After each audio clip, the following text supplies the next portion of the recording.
and pray now for marketeers, sprinting runners, and younger boys to empower themselves. The money is there, but everything is long way back carrying the benefit of because we are close.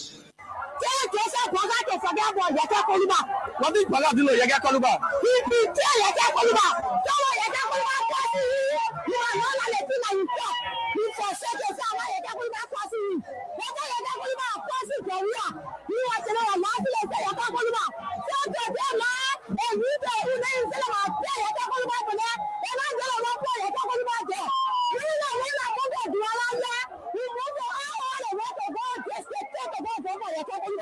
You go for Yaka. Yes. Because Yaka Koluba and the one that is talking to us. So you are telling to me Yaka Koluba because a budget. Oh, Yaga can be talking to the president. It's not a good thing. Yes. They happy. Say my mother, your mother happy to you. When you are not going to betray Yaka Koluba.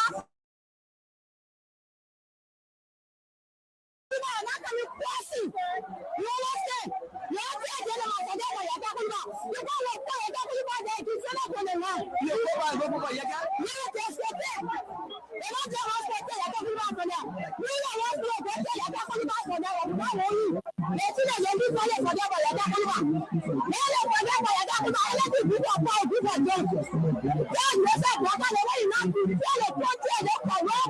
You say you're going to talk corruption for the country. Now you're calling them more corrupt for me. People die every day. You said the president's government is the most corrupt on you? No, I said it, I'm coming down. So I will shut you. You shut me down for them for Yaka Koluba. I'm for Yaka Koluba, I'm not talking to you. Then you forget for Yaka Koluba. Now I want to look for my day, they will sell you for Yaka Koluba. Then you forget for Yaka Koluba. Anything I do for me, I do for the other person. Then you leave Yaka Koluba. Who don't know what they will want you. Our sister will go take them to take Yaka Koluba for them. Now you know what. They are not doing Yaka Koluba in our house. Okay. All right, we're coming to anything you want to say for now before we leave you. Thank you so much.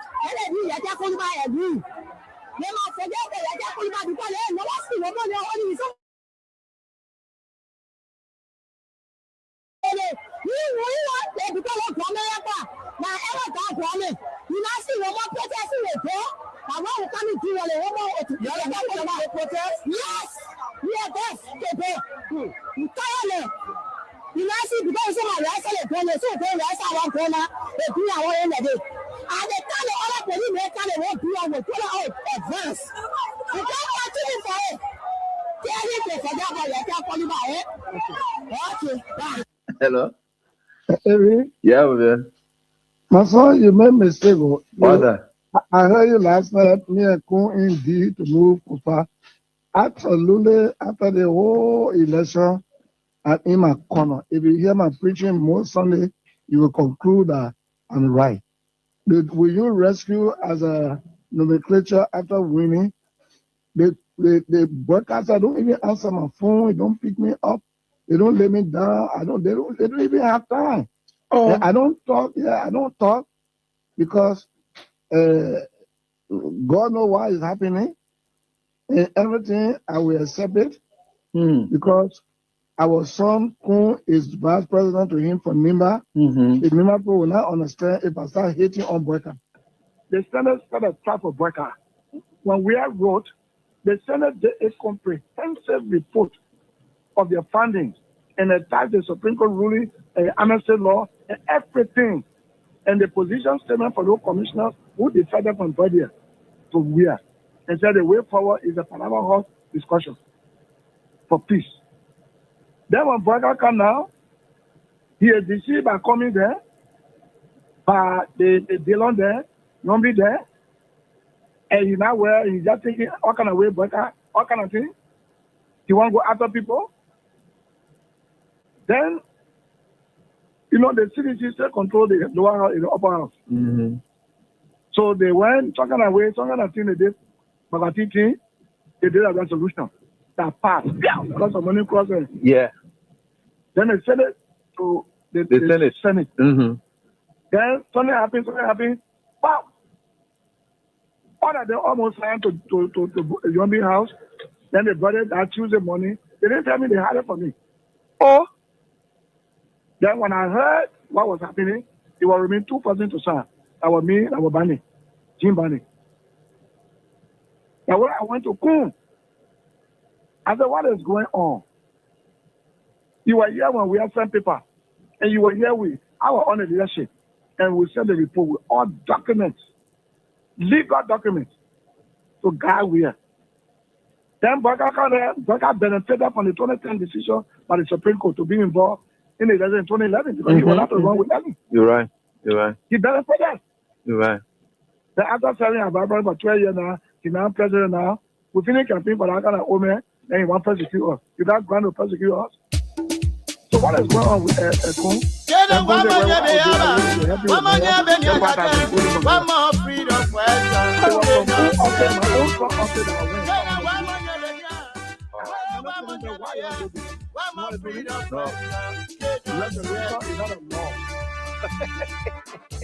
So, we agree. Bring it now.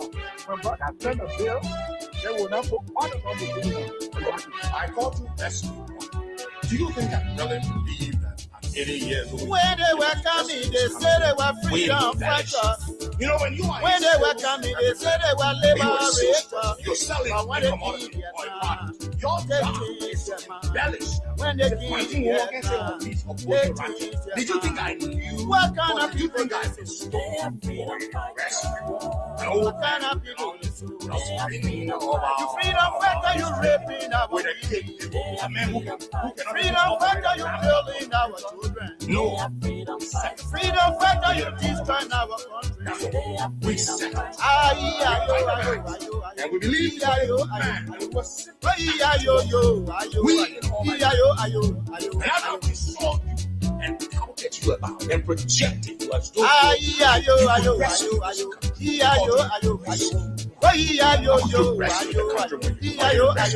finances.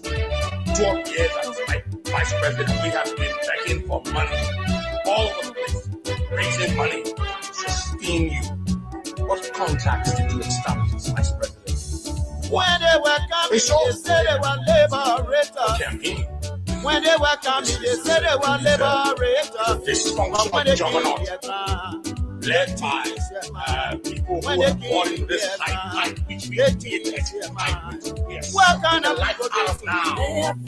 is? Suck the life out What kind of people this is? of not the wind out of Freedom yourself. fighter, you We raping people in our yourself would take back. freedom fighter, you killing our children. Freedom fighter, you destroying our country.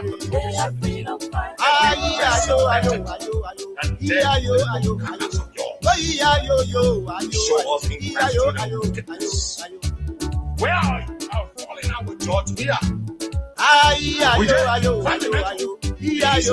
We disagree with us. Music.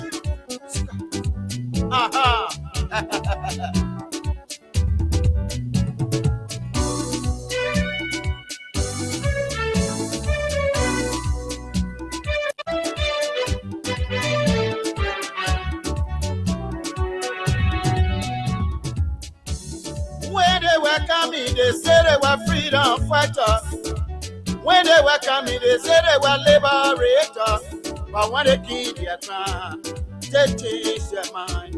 When they killed their ground, they changed their mind.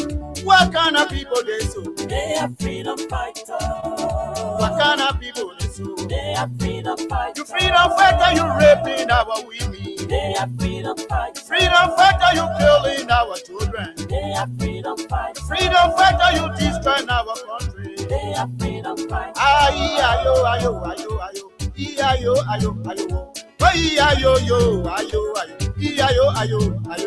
Oh, yes, indeed. What a great day. What a wonderful and pleasant morning from the nation's capital in Monrovia. And indeed, a great opportunity it feels to be here, right here behind these microphones, and once more to engage on the issues that matter to Liberia's growth and development. Good morning, Liberia. Good morning, just wherever you are this morning on our voice. What a wonderful way. We'd like to welcome all of you to this Wednesday morning edition of the nation's premier breakfast platform, the Freedom Morning Rise on Freedom 87.9, where we discuss the issues that matter to Liberia's growth and development. It's always a good thing to be here. And of course, the freedom fighters, where are they? And somebody said, from criticism to, I don't know, a hub of unity or reconciliatory meetings. This is what that defines the PHP Park. So on yesterday evening, we started seeing photos and pictures and images of rescue junior officials, ministers, deputy ministers, chief of office staff, and just a host of young people aligned with the rescue government and serving in different junior level positions in the government. Of course, we're seeing in a exciting mood, laughing and of course celebrating and enjoying the ambience at the PHP Park, the Unity Park.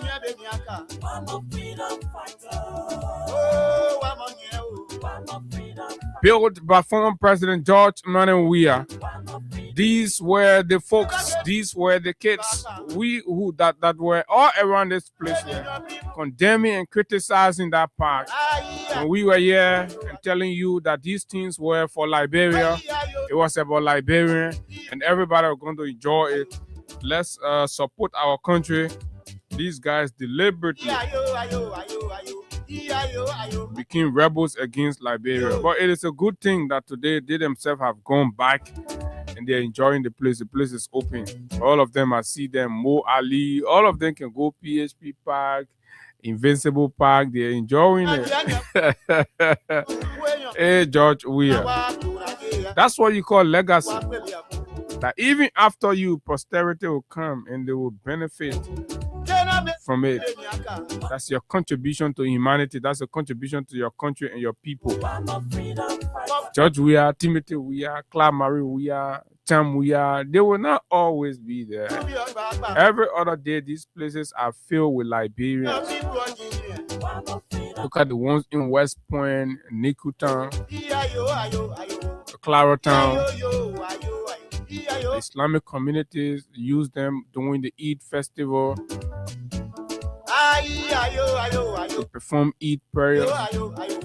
They're not George Weah benefiting. They're the community. But hey, you were so hateful.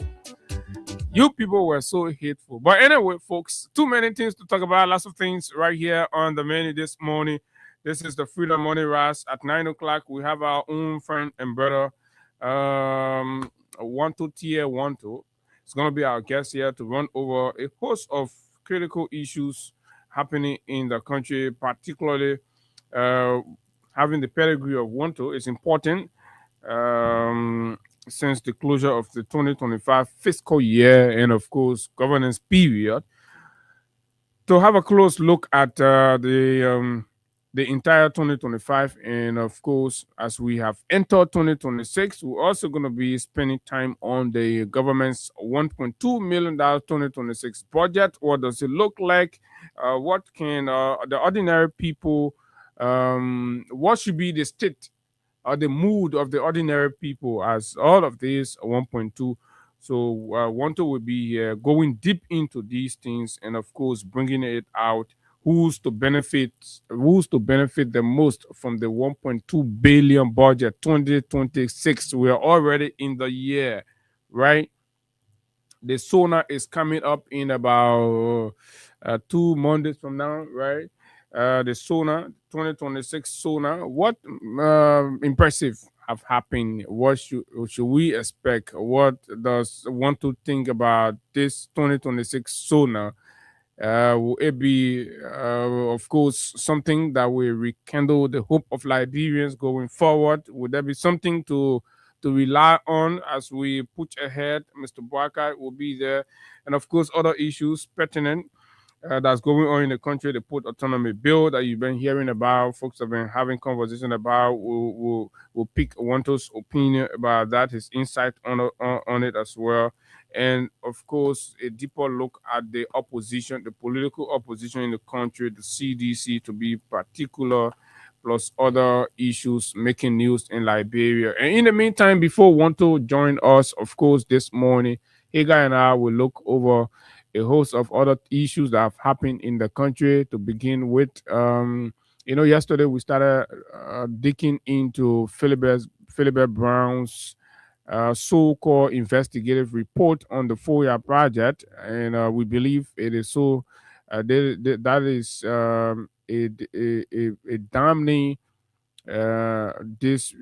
disrespect to the integrity of the Liberian people by somebody who many have viewed as a veteran. I am not sure if he is a veteran. These are hustlers, and somebody should quote me and tell him that I have said that he is a hustler, careless about what he thinks. But we're gonna go deep into it and open the phone lines for Liberians to speak their minds on this Philibert Brown man, and we'll go a little bit back into history and see and throw light on some of the workings, of Philibert Brown, and then juxtapose all of that and present you an opportunity to make an opinion on or have an idea on who the personality is. The new Liberia will have to filter going forward. We'll have to filter and get all the bad apples, irrespective of their name and whatever so-called personality that they carry around here. We will basically, what we are going to do, we're going to name and shame them. So the new Liberia will be cleansed of these eroded characters, and then we'll have very decent people having constructive conversations about the way forward for our country. Not people who will be acting to just take money and build empires for themselves. Like Philibert Brown, he has built an international school. Nobody know where he got the money from. His pa did not leave any fortune with him that he has been managing. And he's just been passing around here and all of that. And nobody know any kind of legit, industry or kind of investment or something that is into that will bring money. But anyway, we'll go deep into Philibert Brown nonsense. He called investigative report plus other issues. Yesterday, we saw on the internet this very disturbing video of some officers of the Liberia Drug Enforcement Agency physically assaulting a drug suspect, right? A victim of drug culture in Liberia, when the government actually is supposed to be rehabilitating these people, is supposed to be taking them in. Government agents are rather assaulting them. These are the very things that are captured in human rights report, in other international and of course independent civil society organization report about Liberia. On yesterday, I also saw human rights defender Tatos Pakala posted that there's over 3,000 domestic violence abuse cases recorded since Bouaka became president. In two years, over 3,000 Liberian women and girls have been abused without justice under the watch of Joseph Newman Bouaka. This is terribly disturbing. And of course, it presents a picture of, a gangster republic. And I don't know, we're going to keep talking about this and other issues that make news in Liberia and elsewhere. My name is Abu, and of course, Hagar is here. Hagar, good morning. Good morning, Abu. Good morning to you, and good morning to the peace and loving people of our great republic. It's good to be right back here behind this microphone, like you will always see, to engage with the issues that matter most to our country's growth and development. So we are here unshaken, unbothered, unthreatened. We are here to continue the job of the Liberian people, and it's always good as we move forward towards the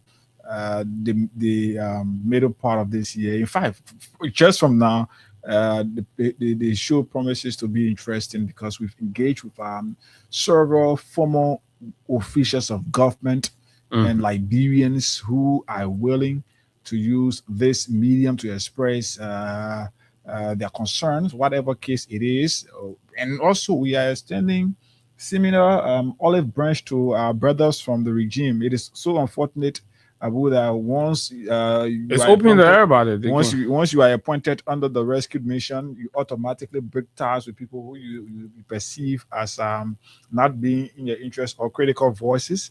So we know many of our brothers who, since they got appointed, they've break every relationship, every task, and whatever with people from the people they perceive to be critical voices against the regime. But this is an open invitation to all of you folks within the government and even supporters of the government. You can make use of the platform. You can come here, you sit here, share the ideas. Let's have an open dialogue and debate on national issues so that when you leave from here, what we will say, or what when you are here, what we see, the public can judge between what you will say and what we too will see and know who is fooling who, because the reality is already here. But too many things to talk about. Listen to The guys are look, hey guy, you know the secret, right? Rescue people afraid of they can't stand the reality. That's why. they cannot stand our scrutiny, and That's it doesn't why matter from the president down. I mean, bro, all of them, these people cannot, and that's all you see. Oh, we won't go into Freedom FM. Why you not coming to Freedom FM? That human being here, but you're scared because you know we are on top of our issues, and you're supporting and say, "Oh, Freedom FM, man, again." So we say your BB bosses or your trust or where Ivy League University, you're telling them they can't sit down here. Let's talk the issue, and then we'll see, right? If they say the man, they got balls, let them come.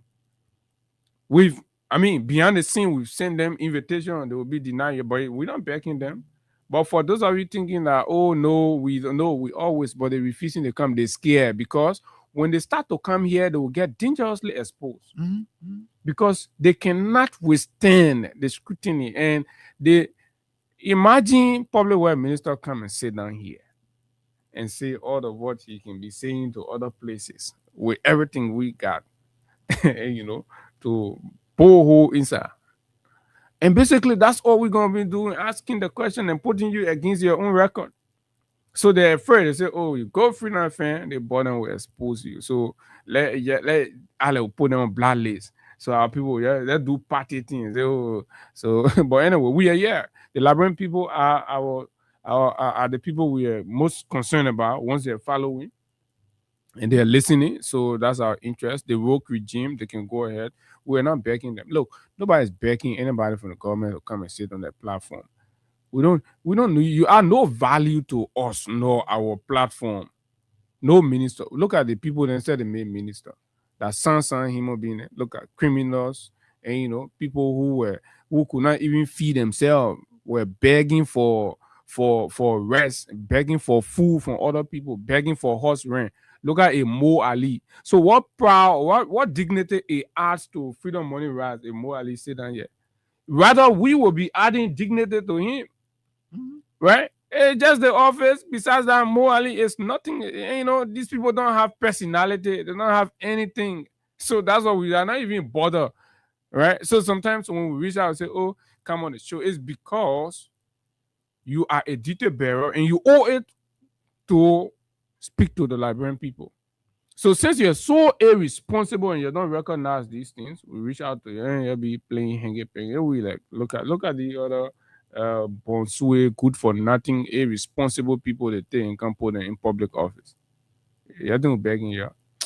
But man, that's a different thing. Yeah. So also there is this latest video from a former warlord, Botneke, questioning other Liberians who, from my own understanding and if I glaring fights, have a better public record, a better integrity than him. So we hope to dive into that. And like you said, Philip Bear Brown, his write-out, his justification regarding the 4 years project is important for us to still touch around it, because not many of our audience had the opportunity the last time we spoke about this to make their input. So it's important to give them the opportunity here. So this is the court of public opinion. We bring the issues out and the public be the judge And that's what we're going to do here this morning. But too many things to talk about. I'm sure you just don't want to miss it this morning. That's correct. 58 minutes on the downside of 7 o'clock, 2 minutes to 8. And so we are here, right? Today is Wednesday, star 255, star 1 hash, right? It's the code to win yourself, some money. And of course, look, folks, when we come here, we tell you star 255, star 1 hash. You already have the code, right? Play and win. They're not gonna be begging you to win money. As if to say when you win those monies, you share with anybody. It's all for your own good. So just take your phone, and, for those of you that get issues to settle, and you instead of begging people, just take the phone. You pull someone at 200 on the phone or 300 on the phone, and then you can hustle for 7,500 or 10,000 or 15,000, right, Higa? Mhm. And that's all you have to 15,000. do. You come. And, just let you go in regular to go, hustle. So you come, you post on 300 or 500 on the phone at star 255 star 1 hash, $100 per play, right? Or 50 cents US dollars. The more you play, the better the chances are to win. So when you pull 500, that's 5 plays, right? At different intervals, that 5 play could earn you the chance to win, or even 1 play, right? But it depends because everybody's gonna be up for it, and then when the draw comes more you in, play, that's the more exactly. opportunity to So win. most times we'll tell you that the surest way to be guaranteed is to play frequently or mostly, so that at whatever once the draw is done, so that your number will get pop and all of that. So, but I wish all of you the best in this new year, so that everybody will be a winner. And of course, together we keep holding the feet of this reckless regime to the fire. And look, we are telling you, we are getting this report that, look, 2026 is going to be terrible. Job. So yesterday, some members of some Liberian entrepreneurs, business people, have threatened that they are going to protest, and simply because things are not fun for Liberian businesses, and the government is doing very little, right? The government is doing very little to addressing that, and so they have said that they will be protesting from the legislature to other key government functionaries, and for them to prioritize, Liberian businesses and all of that. But then the head of Patel, Dominic Nimlin, has a different view. He called a press conference yesterday, lambasting and blasting at them, The business people. and distancing himself from them, and saying that they are not, legitimate, all of that. But the group may not be legitimate, but they're concerned. But anyway, I intend to speak to Dominic. It's important when people are leader, you get in the opportunity, right? And even as members, if you're feeling disenchanted, you go to leadership meeting. You gotta convince the leader to buy into whatever you want to do. But this culture of people always leaving leadership and running to go do things. So I meant Dominic will be here tomorrow, and of course I'm going to do my best to see. So he got the government say all the road and what they were talking say they not build. They say the massive road construction work. Say the reason you're seeing no road work going on in the country, say that climate change. Hey, God. They letting what happened in the country, what they feed it in January, small rain falling. They lazy lala government now find something to hang on. They say climate change bene, so all your road work. But Abu, these are the very people who never wanted Liberians to use the coronavirus as an they needed to have done. Correct. So they are today using a natural occurrence. They are today using natural occurrence as valid excuses for not working in the interest of the people. So the United Party people doing the CDC administration never thought that coronavirus was a valid reason for the government to not do some things, especially when the world came to a standstill. They never thought coronavirus was an excuse or should be used as an excuse. But today, rain that we all know about, even during the dry season in previous years, rain have always had in Ghana, take. In Ghana, in spite of the climate, people doing road. In Morocco, as we speak, while the African Cup of Nations is ongoing, rain is falling, but Morocco is undertaking several other development projects, including the construction of a stadium that will be the biggest in the world. But right in Liberia, in Foya, the mansion is ongoing. But when it comes to the issue of road, for the poor people, then they say that rain. But the rain falling, even in Foya, the presidential villas is ongoing. That one can be, the road can be used. Let's say the rain cannot be used as an excuse to pause that work. But the project is ongoing. And Abu, just quickly on that thing, you listen to the president when he spoke last year. And he said he had always wanted, and in fact, he still won, after all of these work and all of what he has done in government, you want to retire and go back in Foya. You listen to that. So that thing, that villa was the president area that was already earmarked to be built, so that after everything, the president will retire and go live there. But because of the way the public brought it out, continue to investigate and start digging deeper, the owner could use the MRU as an excuse. So that thing was a misdirection, because what the actual intent of that project has been is, after everything, the president Bouakai now in his private life will use Foya, will use that villas as his home. But now they say, thank God it has been made clear that the president, thank God we get more beginning around the time. But guess what? Let's go back. And folks, don't want to talk about the climate change thing small and then we'll move. Even in 2026, now your rule, what is it? Oh, the government, your rule, the multi-banks been passing the comment, the government bidding rule. They don't ask you what the rule say, you can see. What you call you can see? You say government not big rule. They say, where is the rule? Then you say, you can see. So where now? Anyway, so the government says this. The government library is facing mounting public scrutiny following a noticeable slowdown in road construction projects across the country, a delay authorities now attribute to climate change and heavy rainfall. Where is the heavy rainfall, folks? Right? But before the close of the 2025 dry season, right? Before the dry season ended, the rainy season, sorry, the government, through the Ministry of Information, announced what it termed a temporary auto pause on major road works nationwide. So they have said that, right?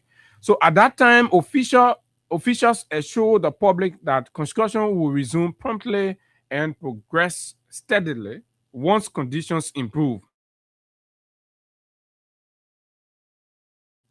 Since they announced the auto pause of road works, nearly 4 months later, road projects across several counties remain sluggish, with little visible improvement. Providing an update on the first 2 years of the United Party-led administration, Information Minister Jeremy Pia blamed persistent rainfall for the slow pace of road connectivity works.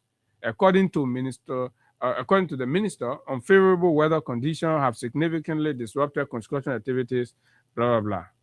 Speaking at a Ministry of Information press briefing, listen to the background. The only reason Pia went and put out this, and you can follow this story on Insights Liberia, right? So Pia, speaking at the ministry yesterday, said, and referenced his recent visit to Grand Bassa County, where he said heavy downpour hampered ongoing road work. So Pia was on his way to Grand Bassa, he got stuck. The main car hit in the mud. So it took him more than the time. So when he came back, he was vexed. So the man was vexed now. But then he had to go spin it around. He said, "Boy, look at if this is happening in Grand Bassa, it happening in other places." He could not criticize Abu. He could not publicly criticize because this is his own government. So what he could do now is to look for So you chunk it on God. so in Chonke on go in You Chonke got a on the natural, ring. yeah. So this is a clear message that the rescue mission through the Ministry of Information is sending out. That in the 6 year or under the 6 years of this administration, there will be no major work because we'll always experience rain. Because mind you, now we are in January, February, March, April. We expect to start another rainy season. So if the government cannot do anything, even when the rain is not as serious as it can normally be during the rainy season, and the government is using the rain as an excuse, imagine what is going to happen between now to April. So when you kickstart another rainy season, the government is going to be telling you that this is a major rainy season and nothing can be done. So we are always going to experience this, and the government is always going to use the rain as an excuse for not implementing national development projects. But meanwhile, because this is dry season that they're supposed to be doing road work. and the rain are falling now, Abu, it's not as serious as it can be during the rainy season. No. We will fall after every 2-3 days, rain fall one time. Sometimes when you fall 1 hour in a day, you will not find it again until maybe the next day, another hour. So, but the government is using this now as an excuse to tell us that this is the main reason why road works across the country are not ongoing. So imagine, despite the rain that is still falling, Jeremy Pia and other government officials are still undertaking their personal project or projects across this country. And the president, like we said, is still undertaking the villas or the construction of the villas in Foya. Okay, correct. But in the midst of all of these things, when it comes to the issue that borders on the interest of the common people, no, at that point now the rain serious, yeah. Like the rain make it today, your Wakanda Park that was supposed to be Marshall, did not. Climate change. Climate change now enter labor development. Oh my God. What? People. Jesus. Boakai. Old man Boakai. Sometimes I'm just wondering, when these folks were all over the place, chastising, calling other people names for this old man, what was the reliance? Look at how his testimony performing. Look at the country. The country is going down. Even decent people who are associated with the government are so ashamed and they're so embarrassed. They actually thought that this old man, has some sort of understanding of governance and leadership. I know many of them in the government that behind the scene, when you speak to them, they will tell you the reality. But when they go out there, it is difficult for them to see out because they are afraid that yes, they will lose their job. So that's correct. You just can't take these people serious. Abu, what is happening now is governance, and so people who are in the government have to maintain. They have to maintain what they are getting. So you will not find them speaking out. But trust me, between now to the ending of this year and the early part of next year, you will see people resigning, people making revelations. So we still got more time to go, and let's just continue to give the people the opportunity as they continue to find survival. Okay, so let's take word from Crime Stopper Liberia, and then we have our first video lineup as soon as you right? Yeah. Said as soon as we come, we go straight into that right here to begin the conversation. This break, Crime Stopper Liberia. We'll be right back.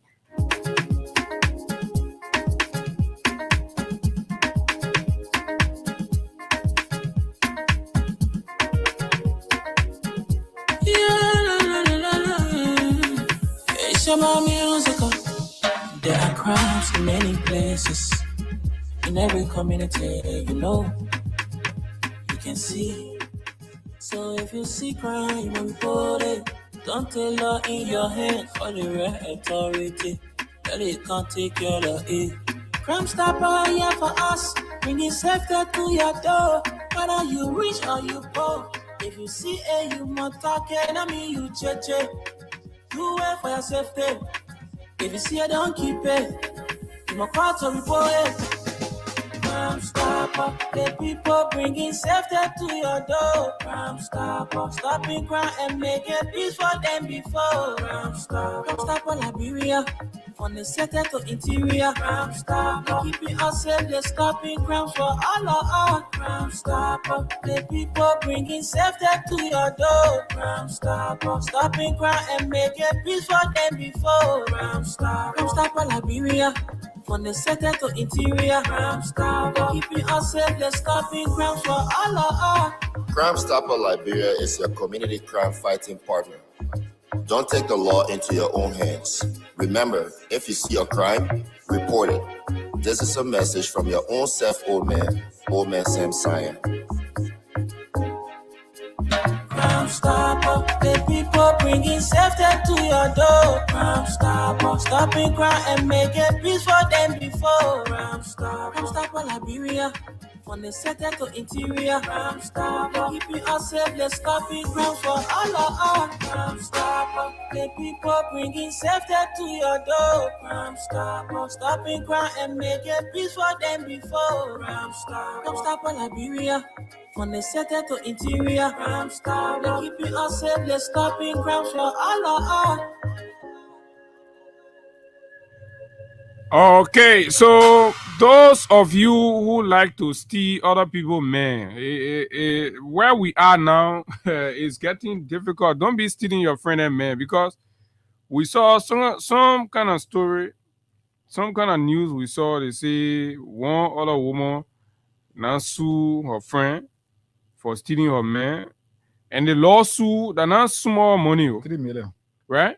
Say woman sues for US 3.5 million over alleged interference in marriage.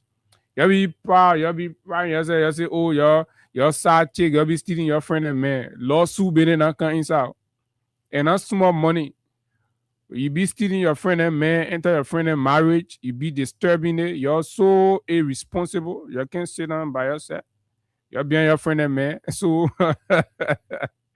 the Married Women Association, Cecilia Paul Kun has done something. And when I saw this, I like, are you kidding me? So side chick then are looking for $50 and $75. That $3.5 million lawsuit, baby.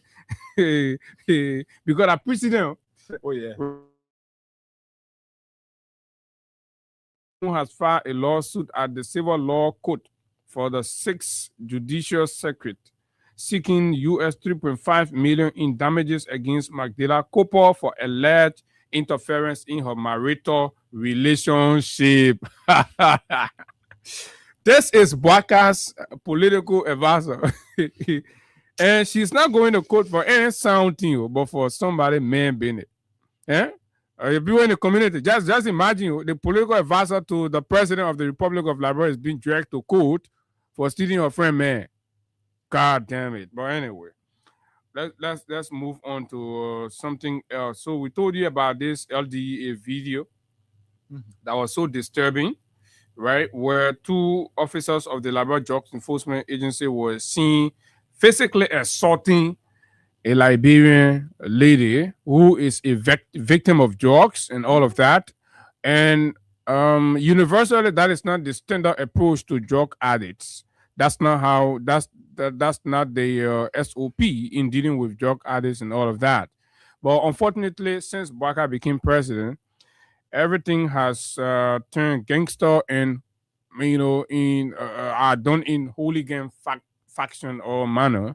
And this is what you see: despicable and, of course, uncivilized dispensation of the rule of law, if you may, and law enforcement, so to speak.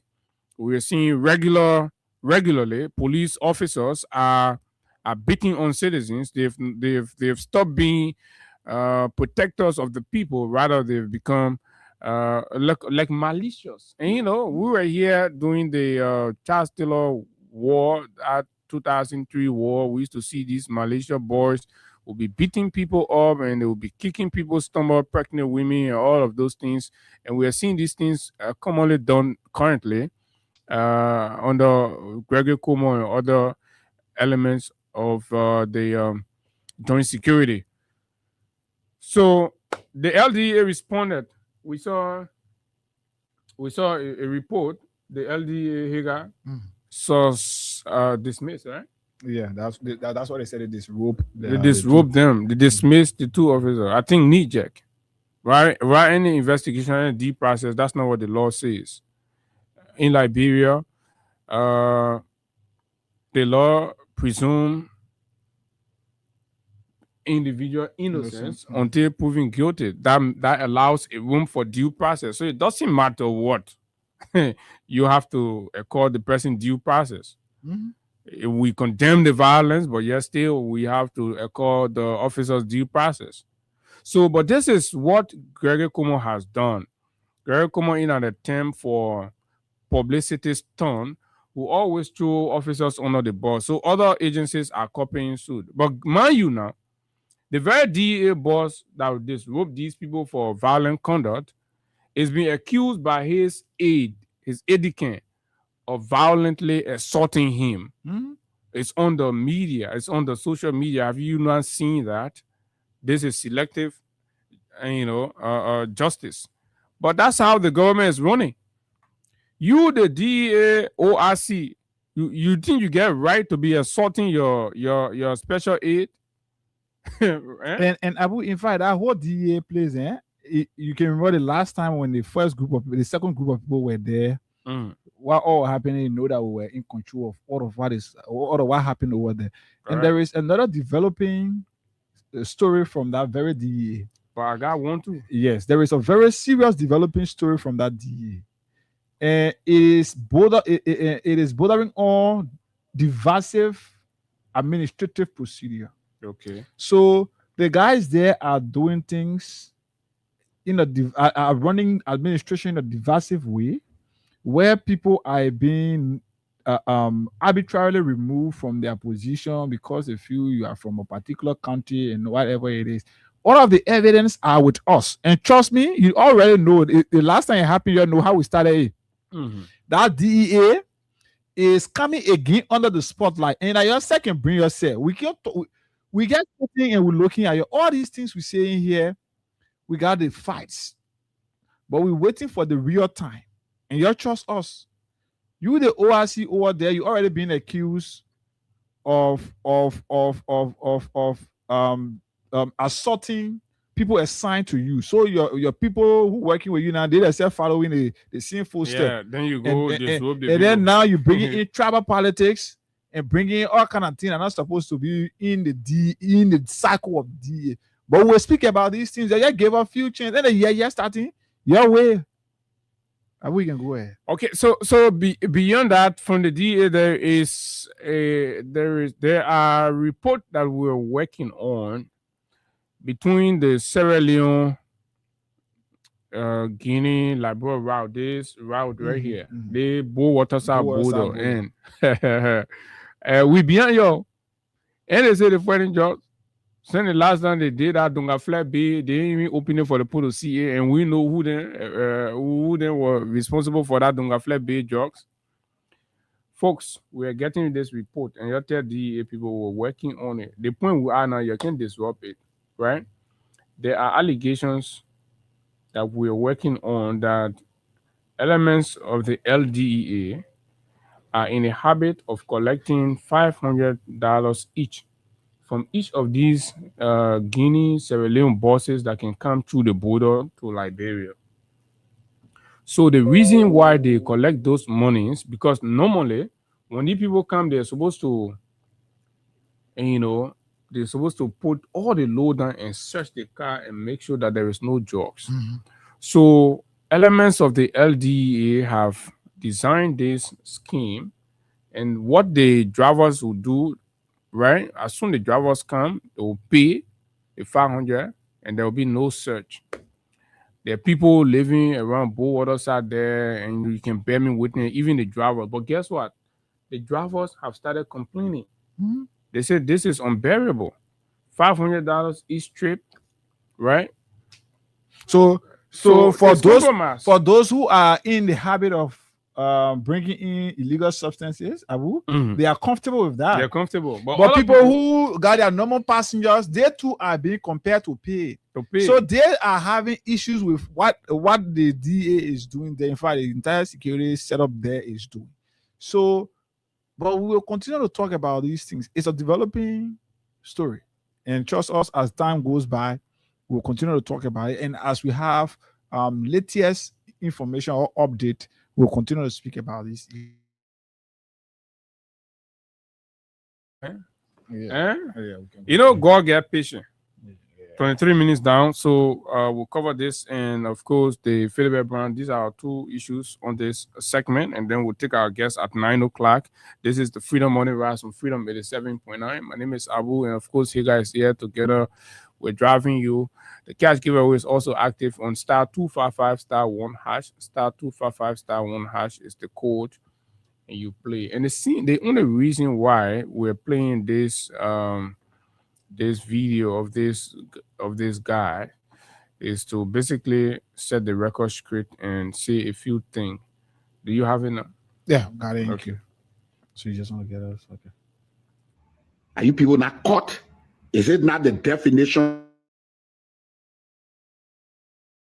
Prefer your brother who than your blood brother? You prefer your brother who at the detriment of your blood brothers? You're touching. You're touching. You're touching. I think when the other person wake up, EFCC calls somebody to just answer to some papers and document and thing. The person go for meeting, they die there. The other one is say they want die there. The other one die there. You're touching.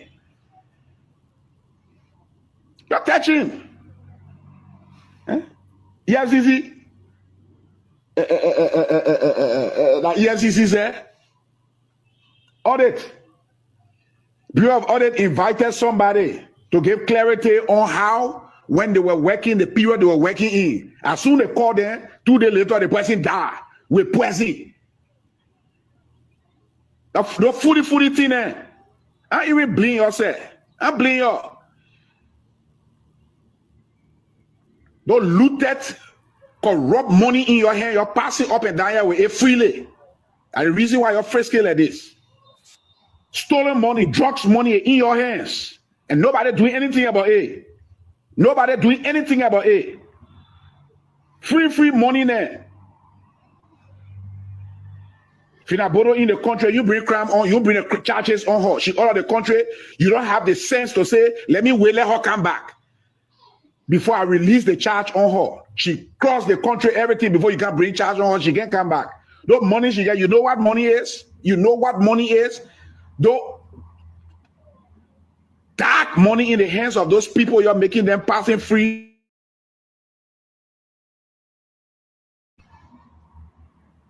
That's what they first came for. That's what they first came for. How much can you father work for in the 6th year? Okay. So even if you were making 5,000, I sent you another video. So this is Meton Bly Botnicki. During the wartime, the heydays, that's how he used to be called, General Botnicki. So this man is a notorious killer, a participant in Liberia's war era, with despicable war crimes hanging over his head. So he took to social media in reaction to the ongoing political war of wars between Senator Zoe Emmanuel Peno and other elements of the CDC, the opposition CDC. So in his mind, he thinks and feels that these people stand no ground to be talking now, and that they should be arrested, they should be in jail and all of that.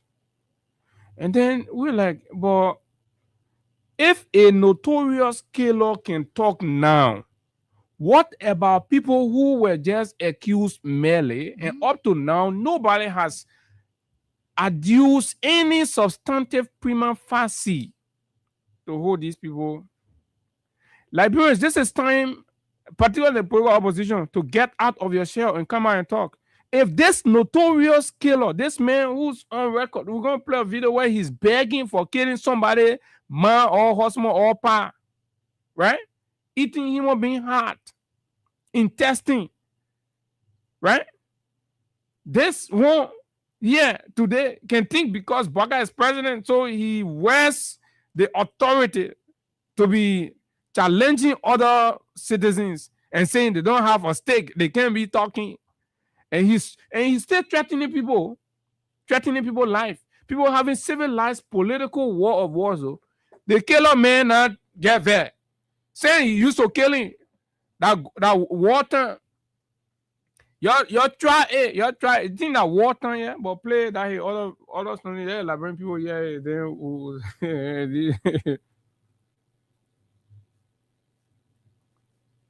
they imagine. Didn't mean to kill your brother. You know Listen to the man first. that's war. I'm sorry. This is the sorry, symptom. man. And the man I was just yelling now. Yeah, butt naked. Didn't mean to kill your brother. You know that's war. Hmm? I'm sorry. Butt I'm naked sorry, kill. man. I beg you. Forgive me. And he's No, talking. no, don't But he just said go people there. who I are beg you. accused of corruption that have not been proven, they not get right to talk in the country. He I bad. killed your Why they brother talking? out But of he killed. madness. But please, I will be able to play the brother for you. I'm not be Play able the to do guy, everything brother. that your brother can do. But I will stand there whenever you need a brotherly counsel. Whenever you need a brotherly protection, try to call on me. You see beg the you, battle please. we see in the country? Mass murderer. It's the toughest movement in my life to see somebody who had hurt in the past. She's still crying. Who really supposed to be I beyond killed bars? her brother. Where she gone? I shot him Listen and to you me. know, chop him dead. Now, Machetes. when she reminded me, I felt so evil. The victims of your mayhems are still in Liberia. They're silent. And you wear I the killed their brothers, audacity. killed their sisters, You passing raped around them, like some kind crippled of them. raw voice. What They are kind of right. country They have to are we? forgive me. Mass murderers, killers are the ones who are leading civilized conversation in our country, and we Thousands of think we are people a that can serious stand on here republic. now to say, this is what he did to me, this is what he did to my brother. This clown, this I'm idiot, guilty.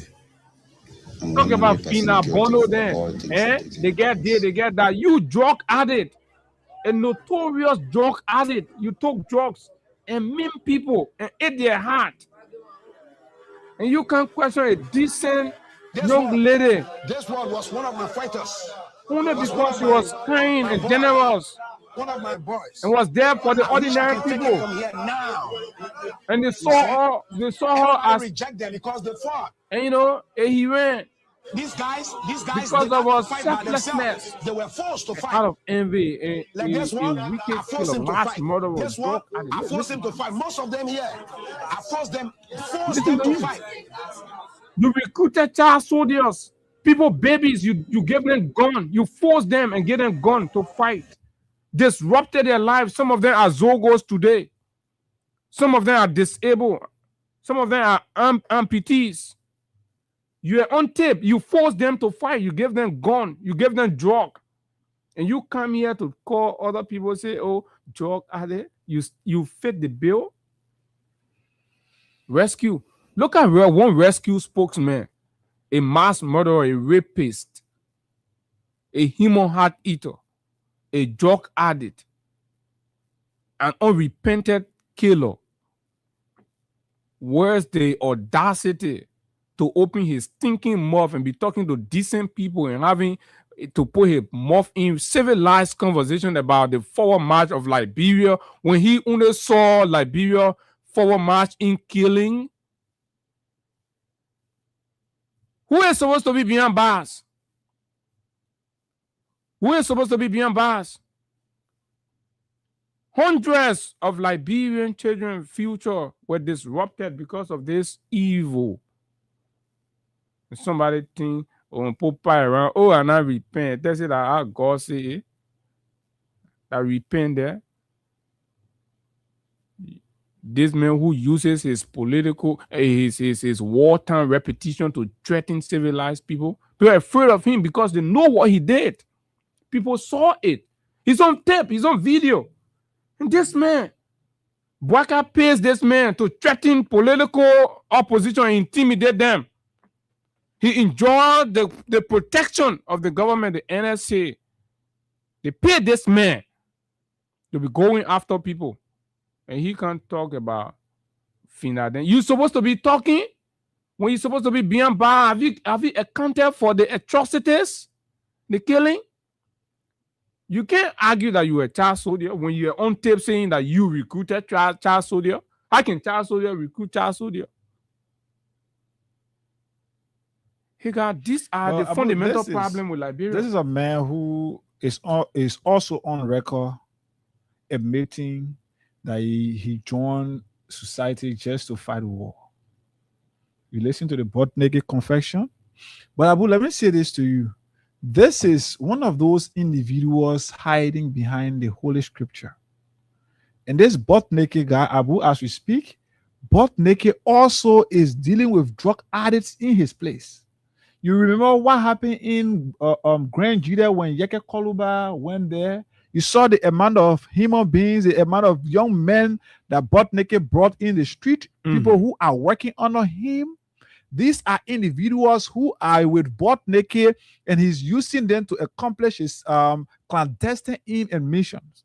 But all these things, this is one reason why whenever there is a conversation around butt naked, family members will be calling and texting you, telling you to be careful, because this man is still involved into arbitrary killing of individuals. But this time, because he feels he's doing it undercover, so he can hide behind the Bible.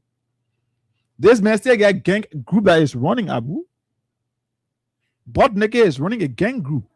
This is a man who is on record of killing Liberians. He admitted that he took drugs, raped women in this country, killed men and women in this country, big pregnant women in fact, children, he killed them. Today, there is nothing like him being he facing investigation. They So want to he- I see a that man man sharing who, the a man man.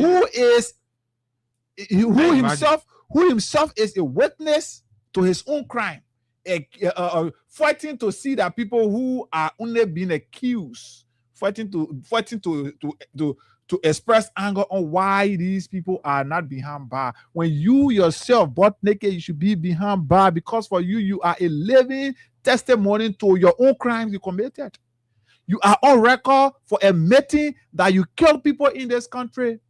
But today, because of the gullibility of our society and the irresponsible attitude of this government, and they are unable to bring people like you to book to answer question to what you have done to our country, today you got a guts to sit and be threatening the peace of our country. This guy is always involved in threatening our country's peace, and he only feels comfortable because the government is even supporting him to do what he's doing. The NSA This man is money. taking over $4,000 from NSA, from taxpayer money. That's one reason why the NSA budget had to increase, because over the next year, the next 12 months, butt naked is supposed to be taking money from the NSA. Butt naked is being facilitated, and the NSA call him agent. You kill other people, man. You kill other people, other people, brothers and sisters. You kill them. The victims of your mayhems are still here living in grief and agony. There's been no restoration. And they watch you on television as is some kind of opinion leader, and the pain it comes with to see the murderer of your father rubbing shoulder with the powerful and the elite in government. Black eye, what you're doing to this country is terrible.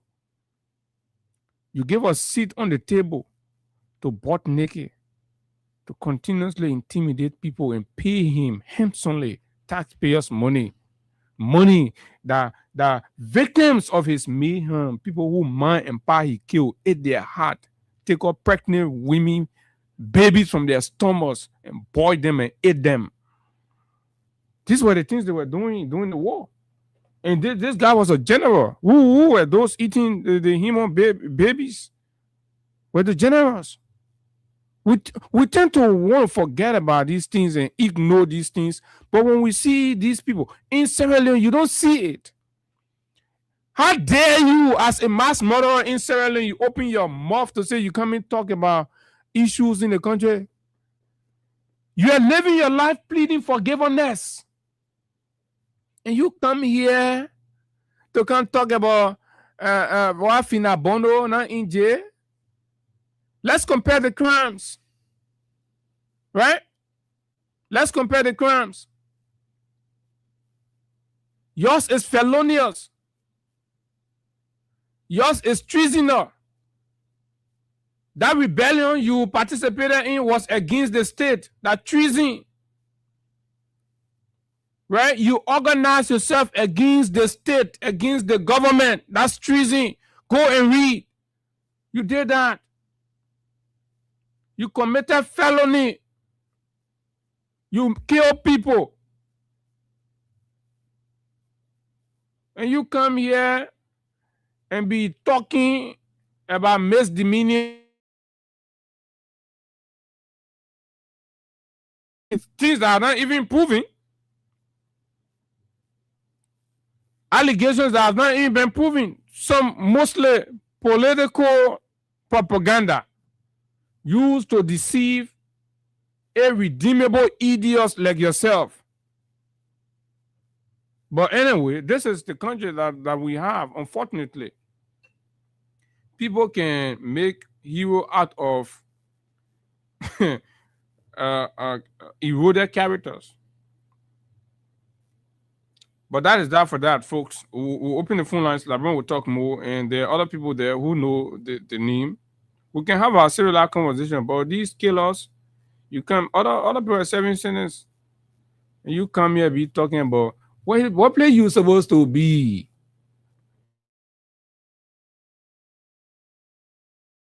They your thing you can do in the country. They your God thing. LeBron, you gotta wake up. The way you're doing God business, that's not how God business is.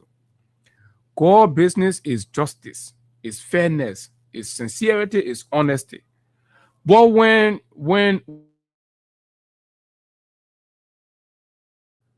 come and use the Bible and be passing around, then you're just, oh yeah, the man, and tell you that God business, you're making fun of yourself, people taking advantage out of you. The man will go rape your child, and you can't sit down and be preaching, and then you say, oh yeah, and you know, the man that what God told you. Anyway, you want to put the Philip Brown article up for those of the folks who did not find it, and then we'll go to the phone lines quickly at 9 o'clock. Let's use the next 10 minutes and open the phone lines. Just quickly. Okay, and then we'll talk about it. Okay, so fellow Liberians, that is that for you, right? It tells you exactly why, you know, there's a lot that needs to be set straight in Liberia. There's a whole lot that needs to be set straight in Liberia. Too many things are not, you know, in the form or the manner in which, you know what, let's do that Philip thing tomorrow. Let's take calls, right? Let's take calls on this because this is hurting. 0776 104 104 086 500 104 plus 231 86 500 104 are the numbers to call, and you will be live. This person gets first. Morning. Good morning. You're live, Peter Sir. Thank you. I love TOP Willie, and I join you from Brooklyn to Shufo. I am the voice of the common people. Or you see, we're not playing on the killer in the camera button when they are speaking recklessly and loosely. We blame on some individual who have brought those old boys back to time, who are for or synergy of criminality, who is the organizer of the Lofa Defense Force in Joseph Yimam Boakai. Let us dig deeper into Joseph Yimam Boakai process. Joseph Yimam Boakai was a man recruited in his own government, and he was so corrupt, he was criminal, he took all the money they placed in that blue or green revolution to revolutionize agriculture in Liberia. So he made a point who something. When they start giving that government, he had that thing in mind. When they talk about civil war, when people are coming against you, that he formed a group called Lofa Defense Force and killed and committed mayhem and chaos in Liberia. Now that he has become president, he knows nothing but to bring those old criminals. Look, now born again man. That thing we're talking about, that crazy guy on that road called Born Again Road, in that road after him, Born Again Road. When he get that thing, he got a group of malicious. They are genuine in there. They are being there is they are missionary, and then the government is looking for someone so that they can use it and get that person down. So he's actively running or kind of death squad. Look at that. And the government knows about it. The security people knows about it. The police knows about it. Yeah,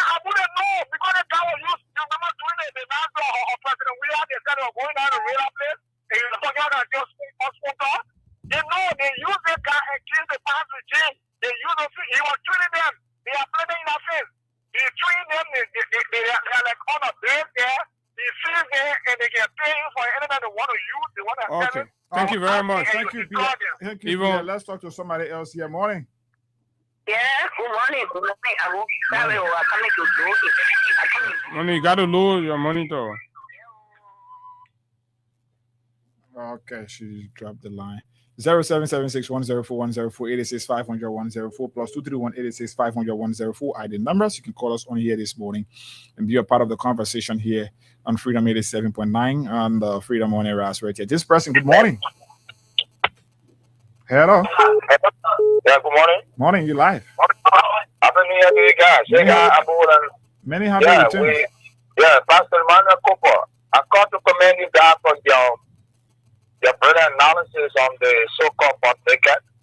It is a disgrace to see such a man who claims to call himself the pastor, the minister of the gospel, who is not transformed, whose mind hasn't been renewed. And I'm so sorry that Liberia can listen, or even white kind of people in society listening to them. We are living a disgraceful generation out of this animal podcast that brought these criminals to power. But I pray for the peace of this country, and that Liberia will deliver the land from the hands of the wicked one. On this animal podcast. God bless you, God. God bless Mama Liberia. Thank you. Thank you very much. This person, morning. Yeah. Good morning, Abu Anika. Good morning, ma. Yeah, I'm sorry, I try to put a radio, or I don't put it on a different radio. Yeah, Papa, this is my girl calling from on the old road. You know, I beg you. I'll be calling from now on the long time no more. Okay. You see, I beg you, this Bwaka here.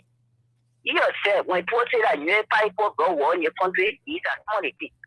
And Bwaka here. Bwaka, I was telling some people who were coming across on the board. Bwaka that fight defense for Major. This is calling Major Bwaka. I'm going away. It was surprising to many people. Then one wanted, they think what am I talking? That true, you know, this what they were doing argument. They Bwaka here, that rebel men. So they came to power, they using their rebel group there to fight CC and Moses from power.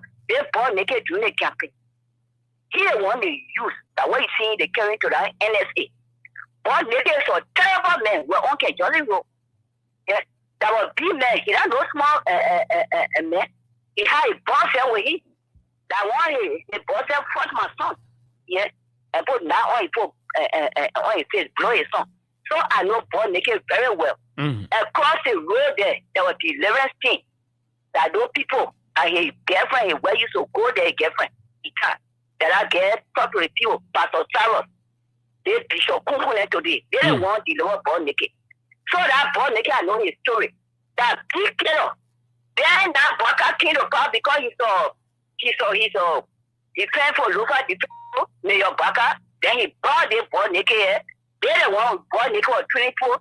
He has his whole gang. Okay. He was even trained there last time to workplace near to Habet. All right. So that wicked man here, he comes to power and he wants to be targeting citizen. Okay. And he get a whole drug gang there. All right. Yeah, so that rebel man. All right. Thank so you. He does not have the moral. I come but he does not have the moral. Although even say for him work in Thank you. Thank you. Thank you very much. Thank you. Thank you. Let's talk to David King from this end. David, morning.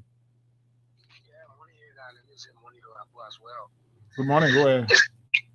You know, in 1996, my late friend George Washington was killed near the BDC with General Mohammed Doumbouya.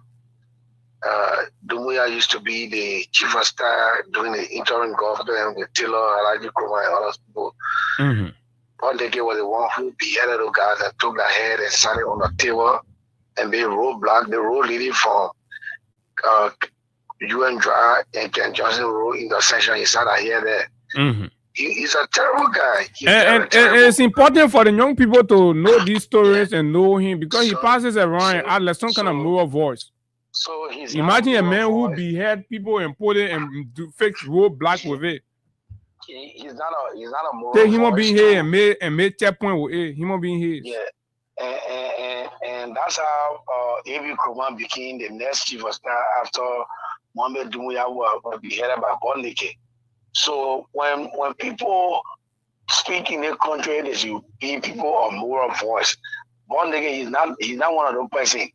This is a man who made him more interesting or a gate. So he's not somebody who's supposed to be talking. He had an open confession that he made. This guy confessed that he killed over 25,000 human beings.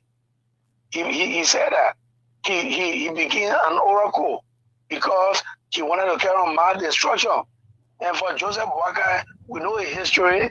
In 1991, 92, they and Labrador who they formed the Lofa Defense Force.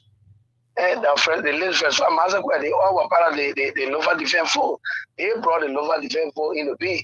And this is what I told somebody, I say, the issue of war and economic crime code, it will not take effect because Joseph Boakai is scheming on the international community. He wants to behave, I even say, he offer anything called retribution or whatever. He will not do anything in this country concerning war and economic crime code. Okay. Joseph Boakai, he do not have all right, thank you. restitute. Well said. Thank you very much. All right, thank you. Thank you very much. Let's take more calls. Somebody from this other side. Morning. Hello. You want to walk away from your radio or I should cut you off? Hello. Go ahead. Yeah, I'm calling from Canada. Go ahead, Wally. The born again man you're talking about is now a screen for the country. Everybody in this country is supposed to know born again is a wicked man. I saw him, I was him and he 10 years, it was his war. I mean, you so call him up his feet and 2 years. He and one of his men at the Komukamo. But if he's pretty off, someone that should go DJ, he's supposed to be the one that's supposed to go DJ. Ever since they don't want to help the country that work out shouldn't be a citizen of people. Because they are very wicked. That means you so call him up here, somebody here working. It was his war. For Kingsley Street coming, guns, they want you. But not baby. When you see the woman, you put a key, you will let it run. I need to say they will put on fire. Nature here in my apartment when you see the street. So, after wicked people on the edge, but I can't think that to be it. That's people because it's a wicked man. Okay. All right. Morning. Hello. Thank you very much. Good morning, Hagar. Morning. Good morning. Merry Christmas and a Happy New Year to you. May Almighty have given us long life, good health, and prosperity, and give us new ideas as we eclipse another year in our life. Thank you. Another issue.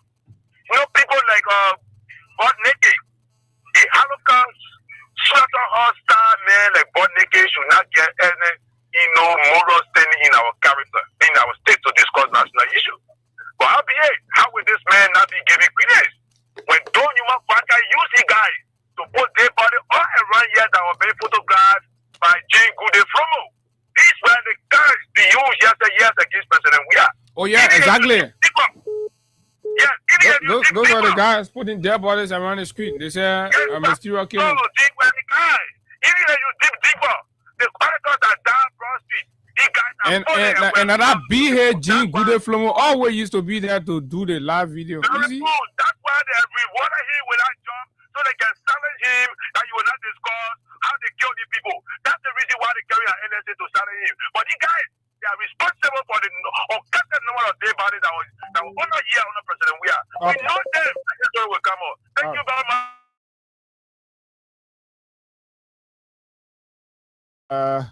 Wow. Mana, you can call back, please. Or Edma Carr as well. You can also let's talk about it. One again say, that's all we talking in the country that he's all we talking. Then when we look at we look at their records. Morning. Can you imagine? Good morning. Yeah, go ahead. Morning. Good morning. Good morning. Morning. Go ahead. Yeah. Ega, good morning. Abu. Morning. Morning, ma. Good morning. Yeah, thank you. Now one thing I know about Liberian. You're lying. Not to see now, but you heard what happened in Venezuela. When the citizen got tired with that man, with Nicolas, they reported him to Americans, to reported him to Trump. You put hear what happened in Nigeria, killing of the Christians. When they got tired, they reported to the world power, Trump, what happened in Nigeria. And the extra went there and bombed the place. We need to report Bwaka and the people. People will see what will happen to Bwaka. People will see what will happen to Boneke. Look at Charles Taylor behind bar. How many years now? Yeah, it's unfair to Charles Taylor though, because the same crime he committed, even though they say, oh, he was a president, a girl, something, but at the end of the day, we're talking about violating human rights, eating human being heart, killing. Charles Taylor was not the one doing the thing that Boneke was doing. That Boneke that was doing. We need to report these people. If we put together, we'll report this. You saw what happened to Bwaka, they'll collect Bwaka, they'll collect Boneke, they'll collect those people. So we'll be free in our country. Okay. All right, man. So we'll be free. All right. Thank you. Yeah. We shouldn't be just be talking. We have to report them. Thank you. Thank you. Let's talk to somebody else from this side. Morning. Good morning. That Boneke say more answer. If I say small, I was small. See Boneke in a Barry, BTC Barry. I was 12 years for I to see Boneke. I saw Boneke creating to where on the top of the area all the way in the Barry. I was 12 years for I used to be behind scenes. Mama used to get tired with me. She would beheaded the people. Cut human being here will call her. Pull it on the car road. That the man open your mouth. Baga paying the man over how many $1,000 from NSC. Okay. Let's talk to Masisi. Masisi, morning. They thinking, hey, man. Good morning, Ega, and good morning to Abu. Morning. People are following the drug charges. Now, what is my resident in Clarissa? This is my sister. No, Ega, people I don't use top like what can I kill up like I no more in this country. No more for us in this country, but we top like. So when they say the Monday rebel, we top like and they say what I did. All people cheering head, take for their interest. And tell you want to see the pregnancy, what is that pregnancy? He will take us from there and jump you and see the child in your stomach. So I remember know the man is but the man he probably can talk. He said he was picking war crap, but because he found the war, he killed for his local and because stop like he killed people, so he must be war crap. 2 years on now, what happened with 3 years? When you can't bring a war crap, say about water, and you got part of kill up put it there, but I don't want to see when we are there today, they're talking about people that they actually character, you want to talk about them, stop like All right. You go to hell. All right. Thank you. Thank you. Let's talk to Edmond Carr. Edmond, morning. Morning, hey God, let me say good morning to Abu. You know,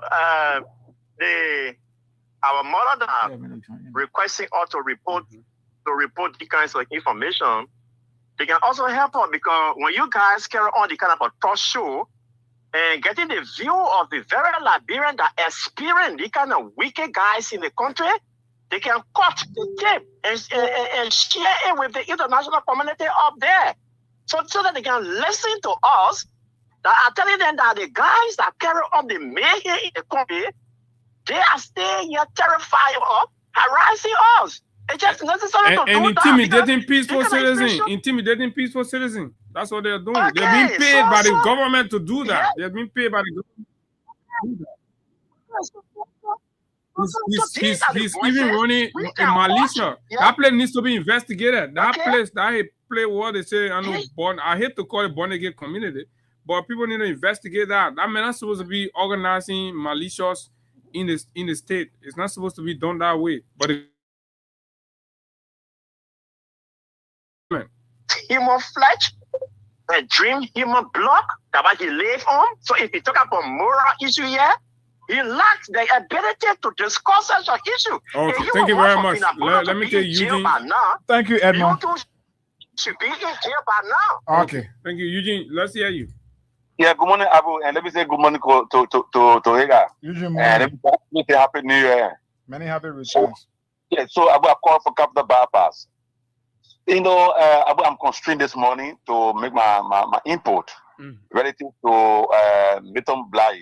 You know, Abu, sometimes I wonder as to which country that we read it in. We claim to be our foundation was built on, called it, and on biblical things, standard. But Liberia, sometimes I wonder. There's a man who killed thousands of Liberians. He has no moral to speak. He should always be praying for forgiveness, in front of the author. But there's the man who kind of criticize people who have not even murdered. But there's the man who have killed innocent Liberians. Today, innocent blood continue to cry in his knee. But you see nothing wrong with that. And these are, and people from the other side continue to benefit from his arrogant behavior. But again, Liberians need to stand up. People like Mr. Blaide and many others who have benefited from the democratic space of our country, that people who are still, peace be to the arches, like the late Prince Johnson, people who are still and will give them state power, will allow them in a space of democratic tendency. Even though to forgive them, it's not a bad thing, but to even allow them to even carry our space to criticize. It's unfortunate. And Mr. Blair should have no space in our country to even speak out. Thank you so much, man, for the opportunity. Okay, thank you very kindly. This man in a real society should be should be held in a maximum penitentiary. They'll be passing around here and talking, and he's not the only killer. They sit in the back, they're living their life, they're doing their thing. But this other man just come like say everybody blind in the country and passing around and everybody's ignoring him. I mean, are you kidding me? This thing don't happen anywhere in the world. Right? This thing don't happen anywhere in the world besides Liberia. That you take mass murderers and they will be celebrated.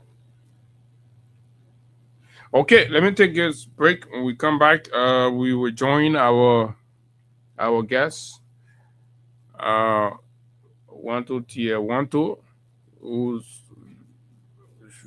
will be joining us very shortly. This break, and we will be right back. What thing I'm gonna do for you to know that you.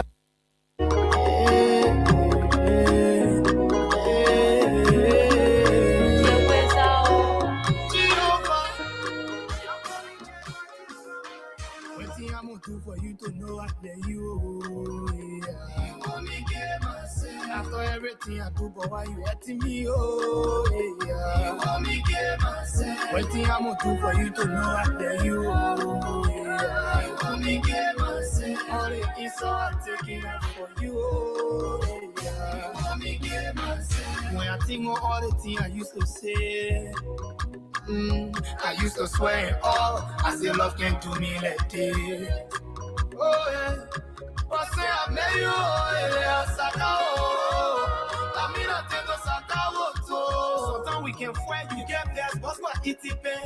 You say go, I can't go. I waiting holding me. Oh yeah,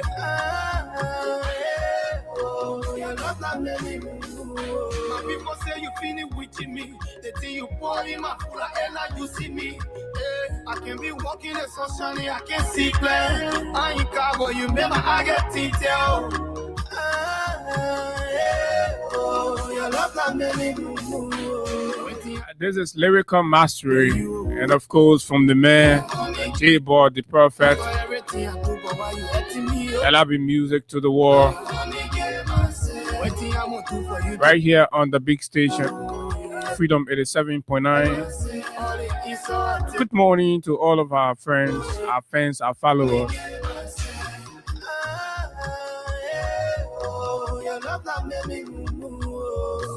Happy New Year. Happy New Year to all of the folks out there. Congratulations to those of our fans celebrating the birthday or observing some other special occasion in their life today. It's always a good thing. So yeah, we need to flex a little. Love Now Mimi Mumu. You know, we gotta play this because there's a lot of love thing going on in the country. Other people going to go for man rule.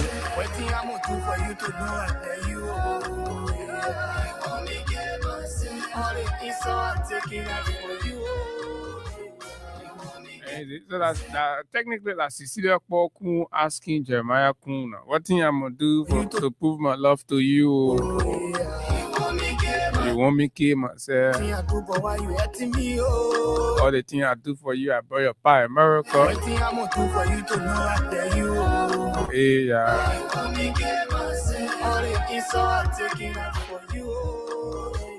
Hey, Jeremiah.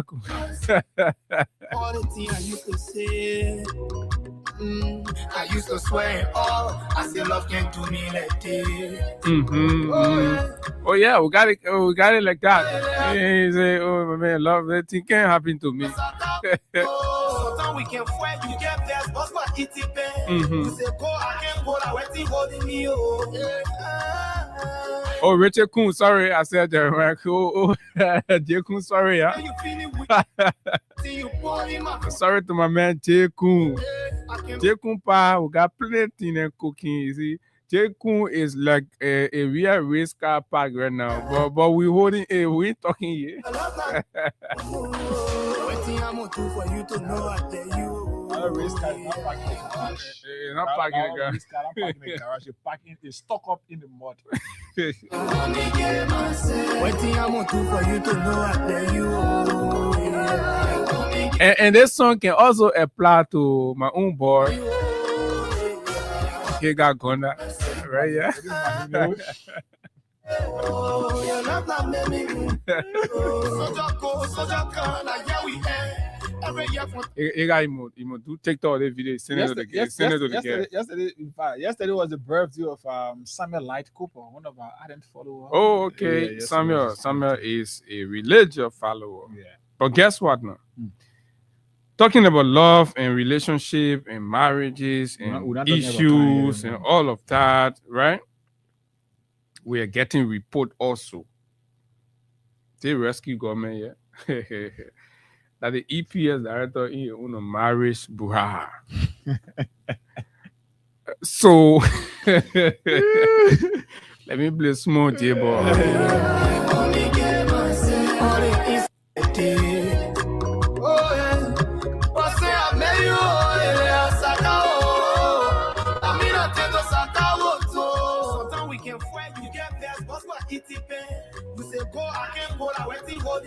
Oh yeah, the EBS man, Sam Gay.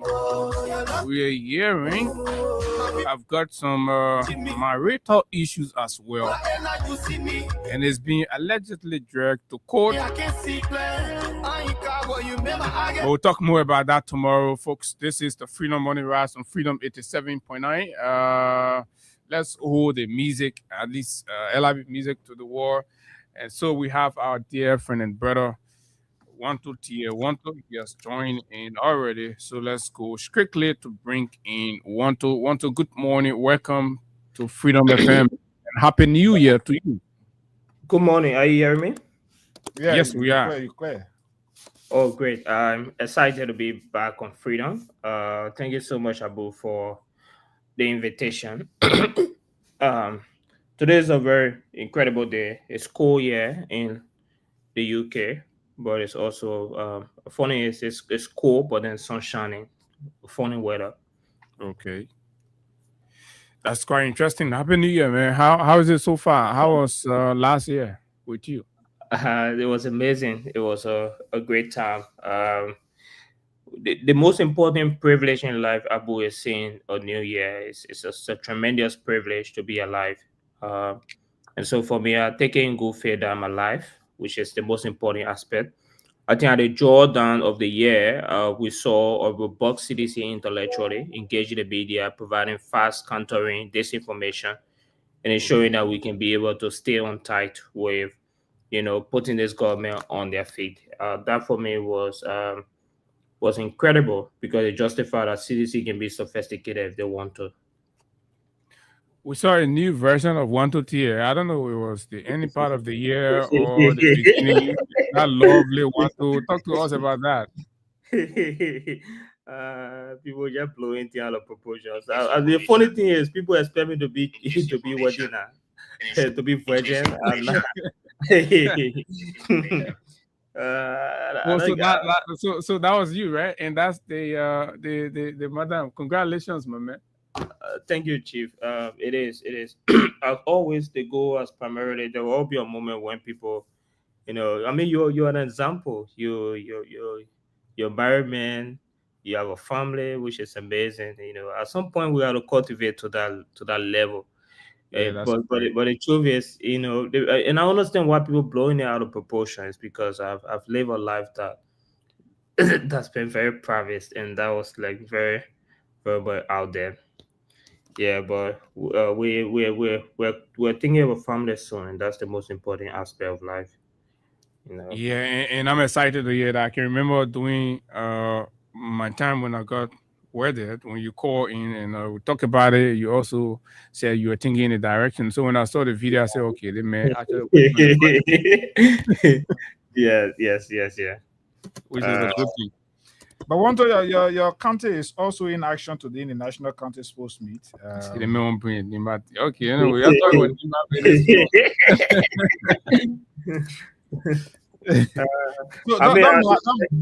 the last game I was there, I have a very, I'm privileged to be from two of the most incredible county.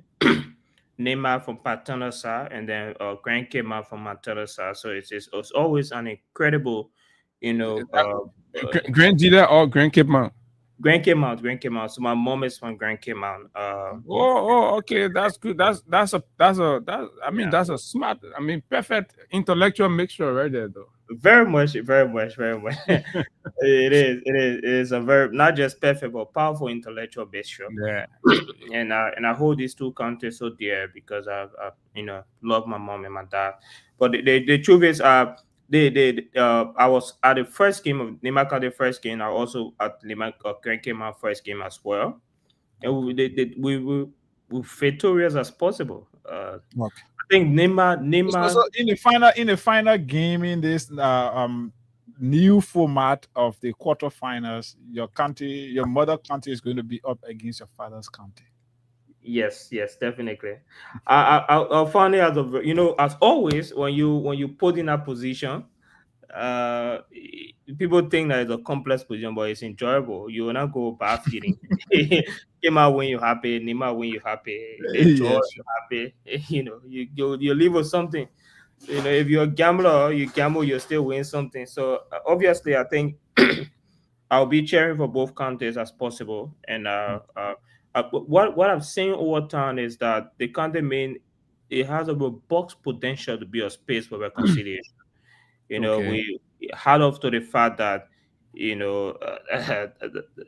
for the first time this year we saw an extreme controversy, and we're grateful that Kema stood their ground, and it's showing that presidential power will not influence decision in any way possible. Then after standing that ground, they went ahead and feeded a red-carded player.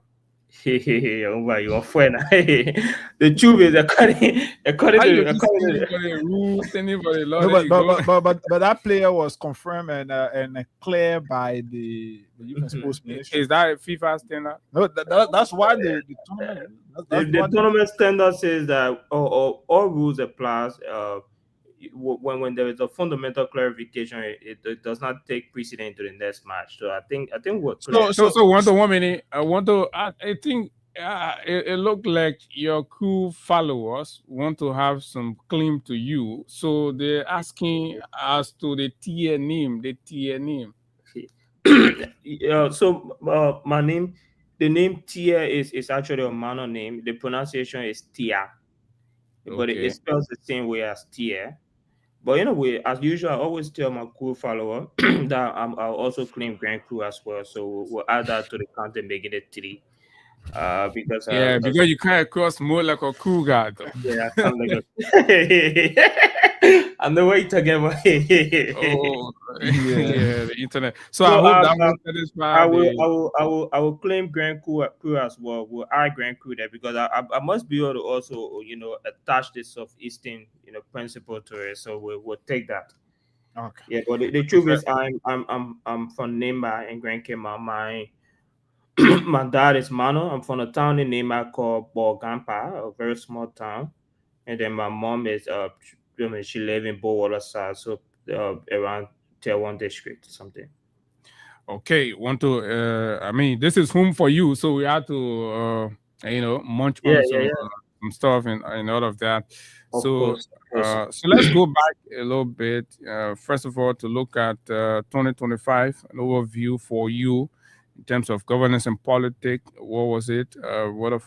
We saw a whole very fierce and forceful engagement, like you intimated earlier, from your political base, ending 2025. Talk to us about that. Was there a kind of meeting to say, oh, we got to be more than what we have been over the period? Yeah, it's because the truth is, CDC over the period of time, allow combative role to be able to display in our politics, where the current government, regardless of the fact that they are doing absolutely nothing, creating a pictorial diplomacy and political picture to demonstrate that they are accomplishing a lot. And in this kind of deceptions, it's more critical to be able to, dissect the propaganda from what is truth and honest.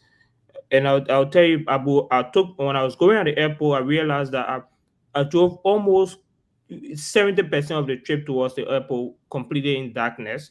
But the government just celebrated RIA and said that they constructed, safety light at the airport to ensure there was safety. And the president went and illuminated that light.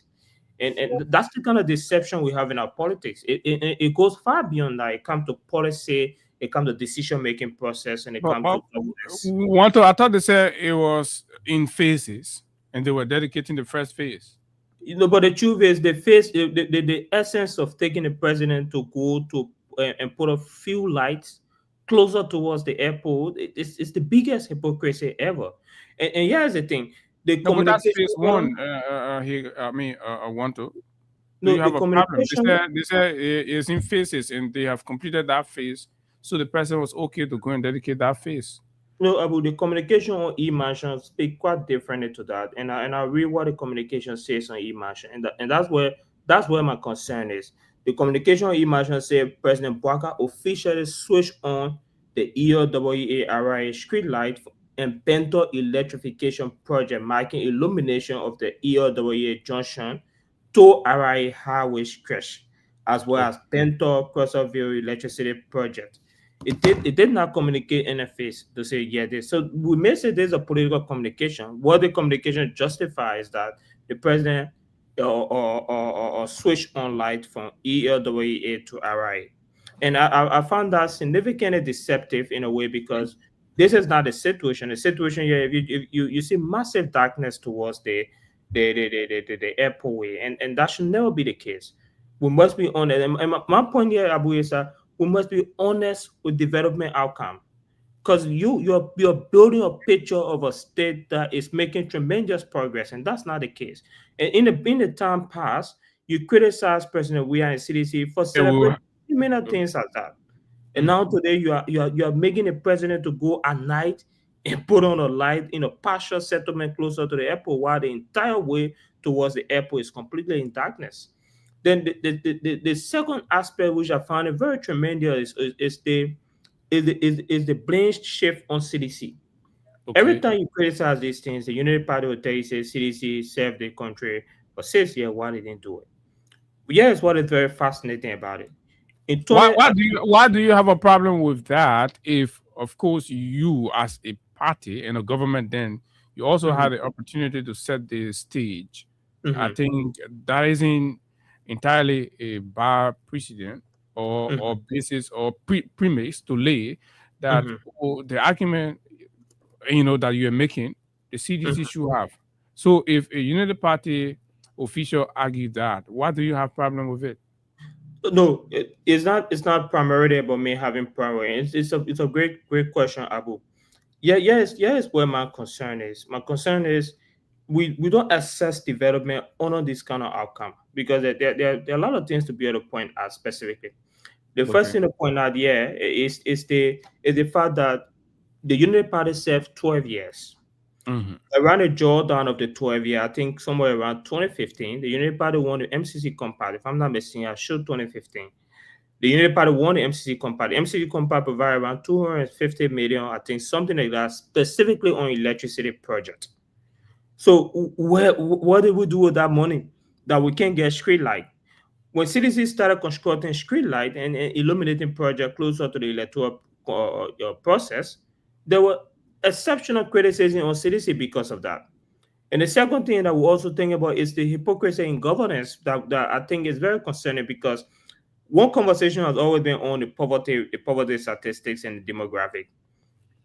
When Unity Party served for the timeline that Unity Party served in governance, you know, specifically around the 12 years period, the Unity Party argued that it left 2.4 million people in poverty, and CDC left 2.6 million. But we'll come to that. We'll come to that thing. That the broad. I wanted to stick to the electricity thing that you brought up, right?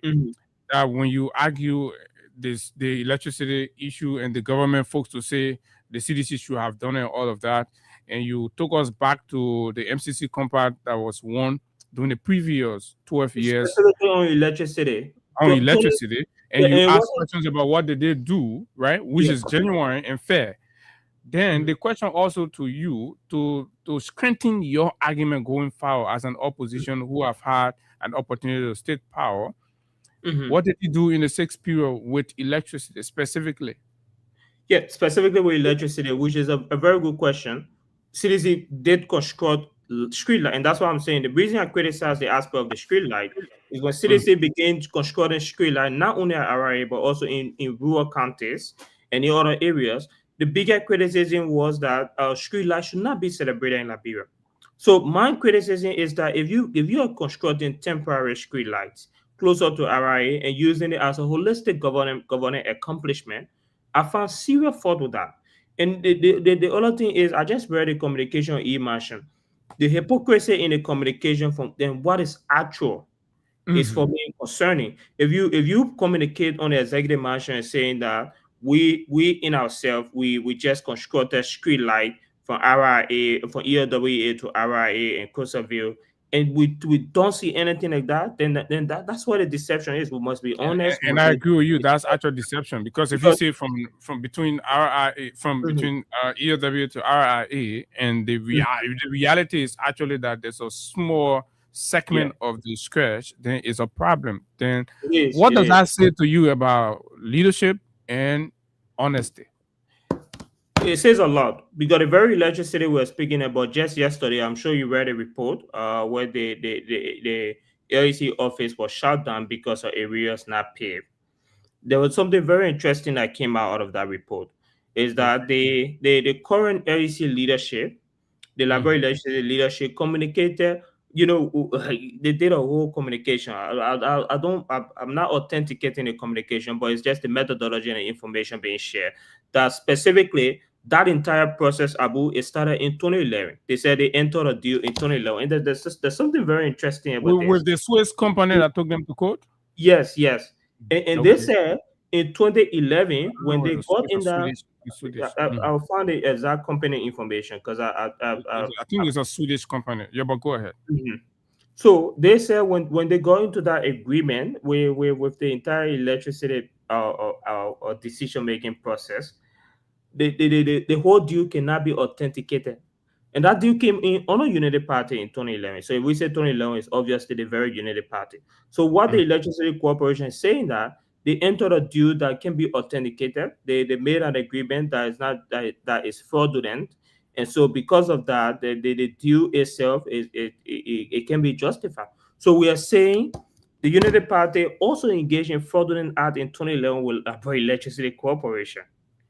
You found the irony about it. Just recently, the GSC investigated numerous other fraudulent agreement on administration. Okay. The GSC that specific case. So you see the picture I'm giving is the fact that people assume that the Unity Party after 12 years is considered the most angelic regime in Liberia. It's not. It's fact. Comparatively, how many want to? They should be part of government debt, right? So when the GSC conducted the debt audit and we did not see anything about ETL, right? We So do, it's yeah. electrical material supplier. And the company is talking about over 23 million. No, not 23. It's $309,929.40. Yeah, we didn't see anything about Airtel. That's the money we're talking about. There. So you see the point I'm driving, Abu, is we must be very critical about analyzing this regime, because this regime is using the biggest sophisticated propaganda to present themselves as the angelic discovery of Liberia. And for those who are short-sighted to not be reminded that we are talking about Unity Party here, in 12 years, we know what came up from corruption watchdog. We know for sure where even the president exonerated her son by saying,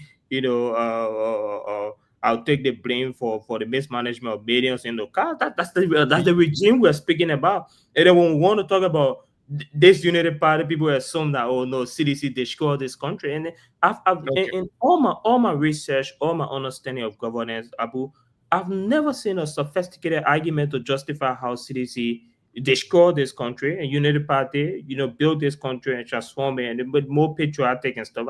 Maybe you can convince me. I haven't seen it. I don't know if I will see it in my lifetime, because there's every evident point to this Unity Party on a playbook of the 12 years. Thank you very much. So lastly, on the 2025 review and all of that, coming to the end of it, there was this whole big debate about the bread and butter issues, comparative analysis were June and all of that. On the averages comparatively. Yeah, I'm hearing you quite well. Are you getting me? Comparatively, the averages of the two regime over the period since post-war, right? Looking at the bread and butter issue, he graded the CDC to be far better than the Unity Party for all the time that they have served post-war Liberia. Do you agree with that? Elements from the regime have said that sources that the former finance minister did not quote any source for his data. You are a researcher. Do you agree with what the finance minister said and the position he communicated, that the CDC did better with the bread and butter issue, gasoline and rice price average management compared to Unity Party over the two periods? Yeah, it's a very interesting conversation. Here's what is fascinating about it, right? The first thing the Unity Party did in the poverty debate is that they pointed out a report shared with our understanding. So the report that they are justifying on CDC leaving this country more in poverty, the report is highlighted from 2014 onward. So under that report, Liberia experienced a sharp increase in poverty under the Unity Party. It shows that absolute poverty rose from 54.1% in 2014 to about 59% in 2016.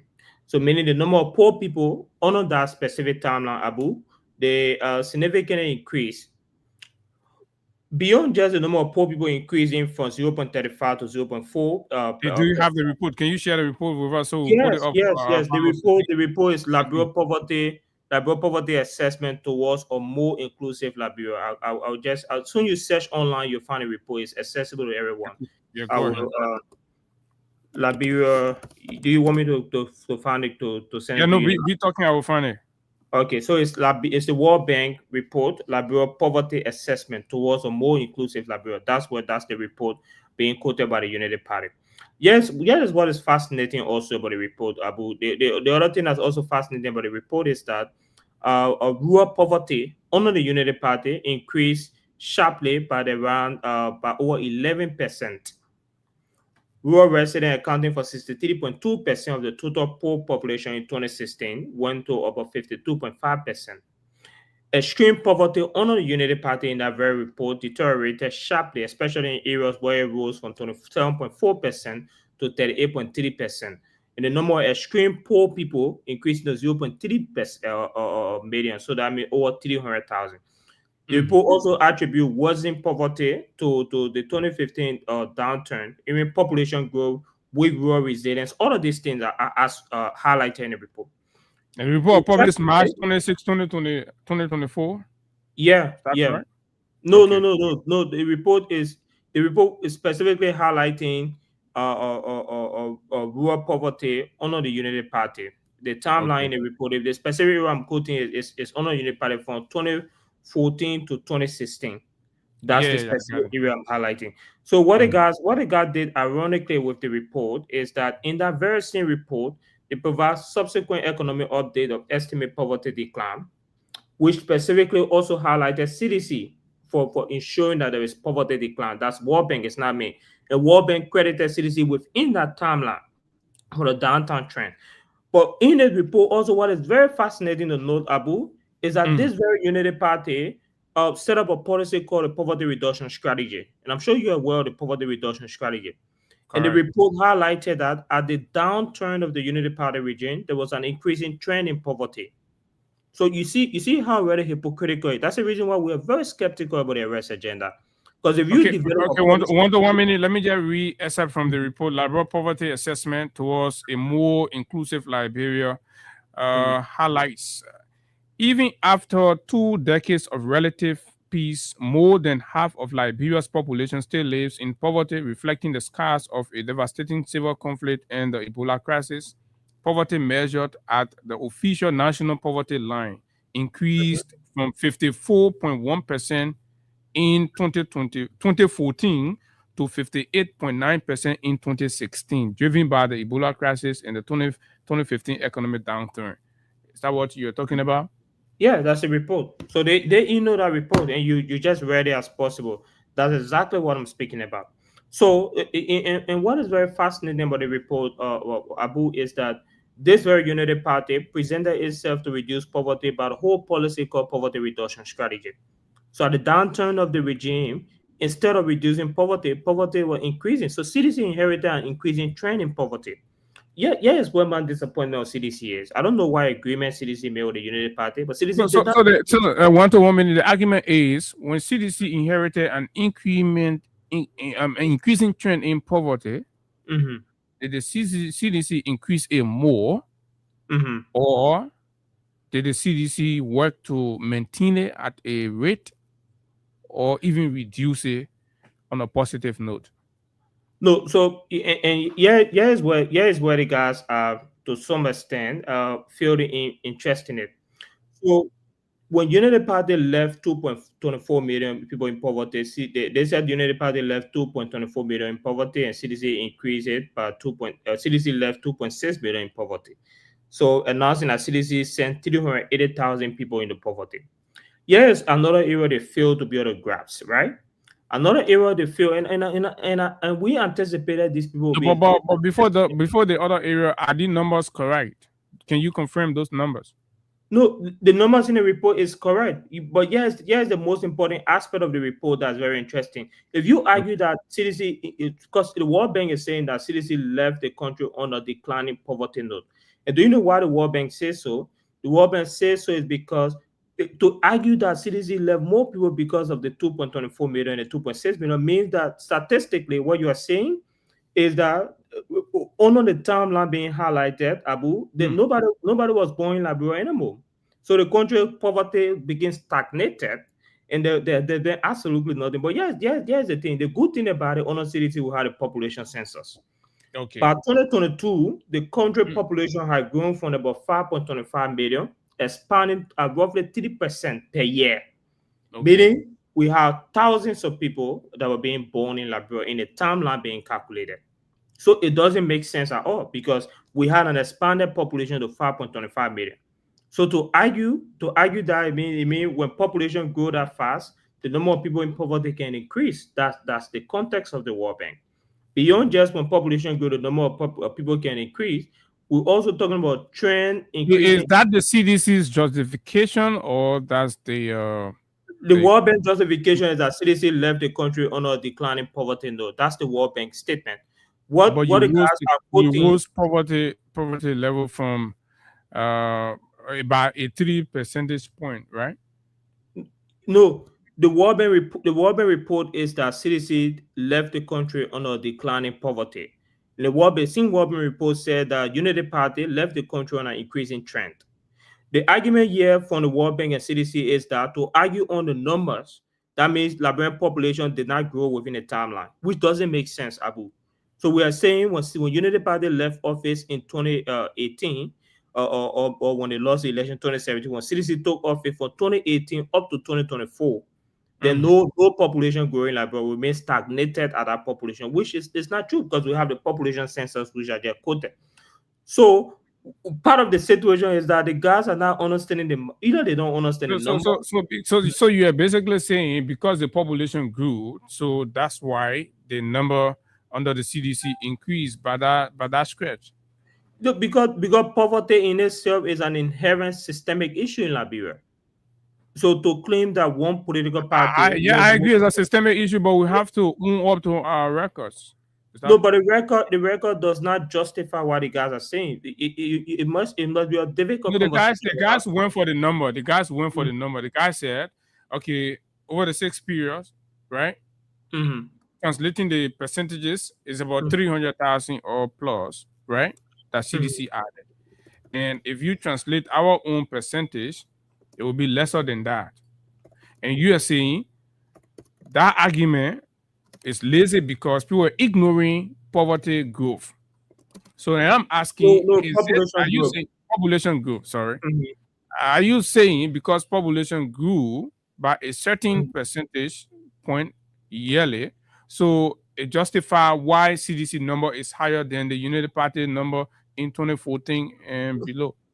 It's not just a justification, but it's a clear fact to know that to argue on poverty trend, you must be able to incorporate poverty number. So what we're arguing is not specific. What the guys are arguing is not specifically about poverty in itself. They are saying since 2018, United Party left the country on an increasing poverty trend with that number, and they are saying then CDC left the country with this number. So to argue that means you must be able to provide context. What's the population growth between 2018 and 2024? How many people were increasing in Liberia? Because we cannot significantly say poverty stopped growing or population stopped growing in Liberia because the census is just there. And this is what I quoted the census, Abu. By 2022, the country population had grown to about 5.25 million under the census, expanding at roughly 3% per year. So ultimately, we got the evidence to point to the amount of population growth that we have. But also the very important the World Bank assessment, the World Bank Economic Assessment Report on Liberia, completely highlighted that CDC, to some extent, left on a declining poverty note, and that's not for me. It's in the same very report. Okay, Wanto, let's go you on that. Let's talk about job creation. A very interesting question, Abu. When we think about job creations under this government, we probably will look at the budgetary allotment. If you read the arrest agenda, Abu, you realize that the Unity Party highlights a significant area of providing opportunity, especially youth opportunity. Yesterday, I spoke, tremendously around the labor market and the job inflation market and so forth. This Unity Party promised on increasing TVET opportunity for young people.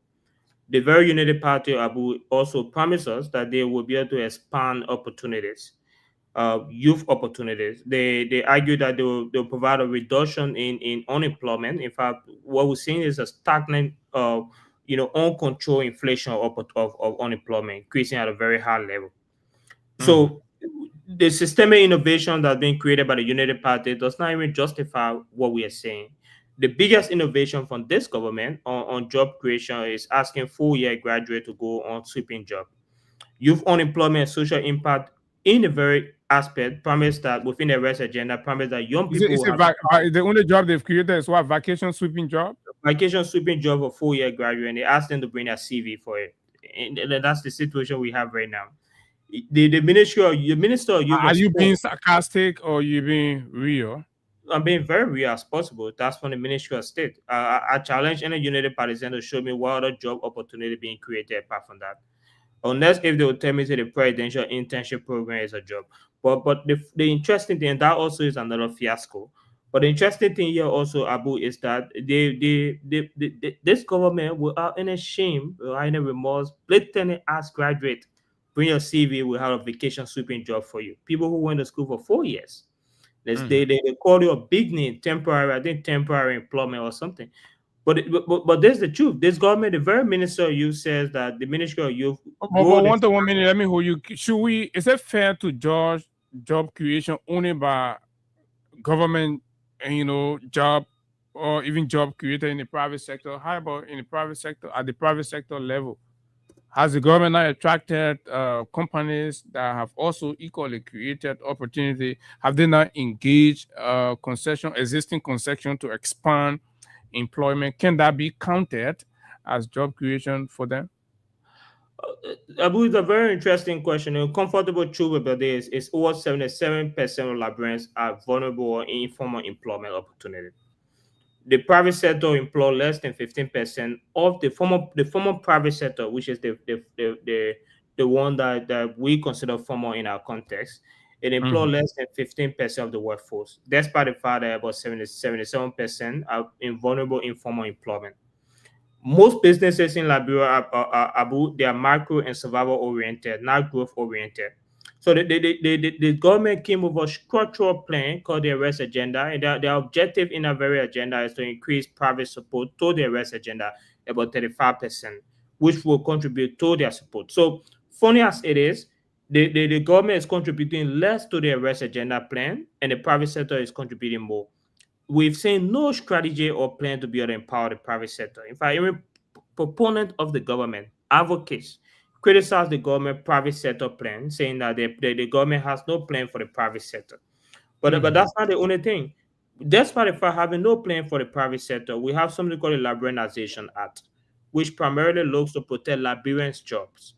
The Ministry of Labor biggest innovation to achieve that is ensuring that they provide an inflated permit to foreigners, where they sell foreigner permit at an increasing level, and then they call it contribution to revenue generation.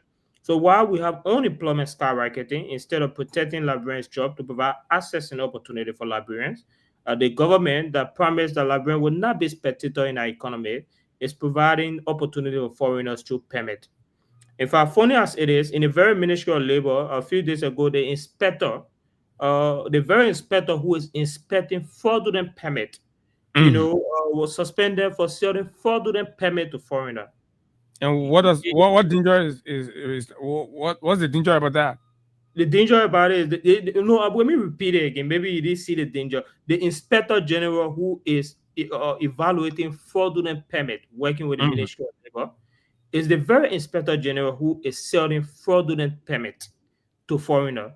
The danger about it means there is no structural integrity in the very governance process, and we're having more inflated permits to foreigners, while Liberians are not having access to job opportunity in an economy where the government promised to have Liberians not being spectators of their own economy. But that's not the only thing. The guy was suspended, he's home, no persecution, absolutely no accountability for it as well. But the United Party itself has no plan for unemployment. Do you know the biggest demographic that's impacted by this skyrocketing unemployment? It's the young people. The young people. The young people are the specific demographic is the growing population of young people impacted by it. So the private sector is also dominated by commerce and it's not dominated by production. You ask a question, which international firm the government has attracted to Liberia? One single one. That's what I'm asking you. Looking at 2025 and up to where we are you saying per the record there is nothing that the government has attracted that we don't have any? We absolutely don't have any. The government came on that perception that they will be able to provide some of the best opportunity. Well, I name a single private company that the government attracted to Liberia. Even American company, whether McDonald's, whether fast food, whatever possible.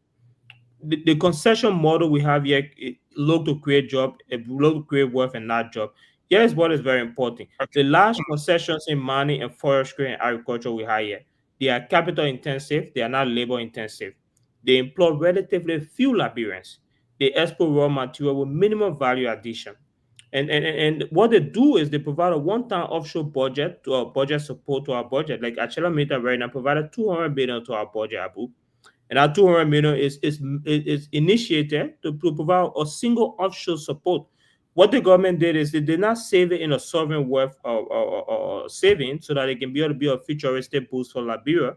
They took that one offshore budget, included in the budget to flamboyantly go around and say we increase the budget to 1.2 billion. So by next year, the budget will decline to another static space of around 800 million because we have no comprehensive sustainability plan for maintaining a $1.2 million offshore. Okay, because of time, I just want us to roll over a lot of things because so what can you say, right? Are there more Liberians without job under the United Party now than they were?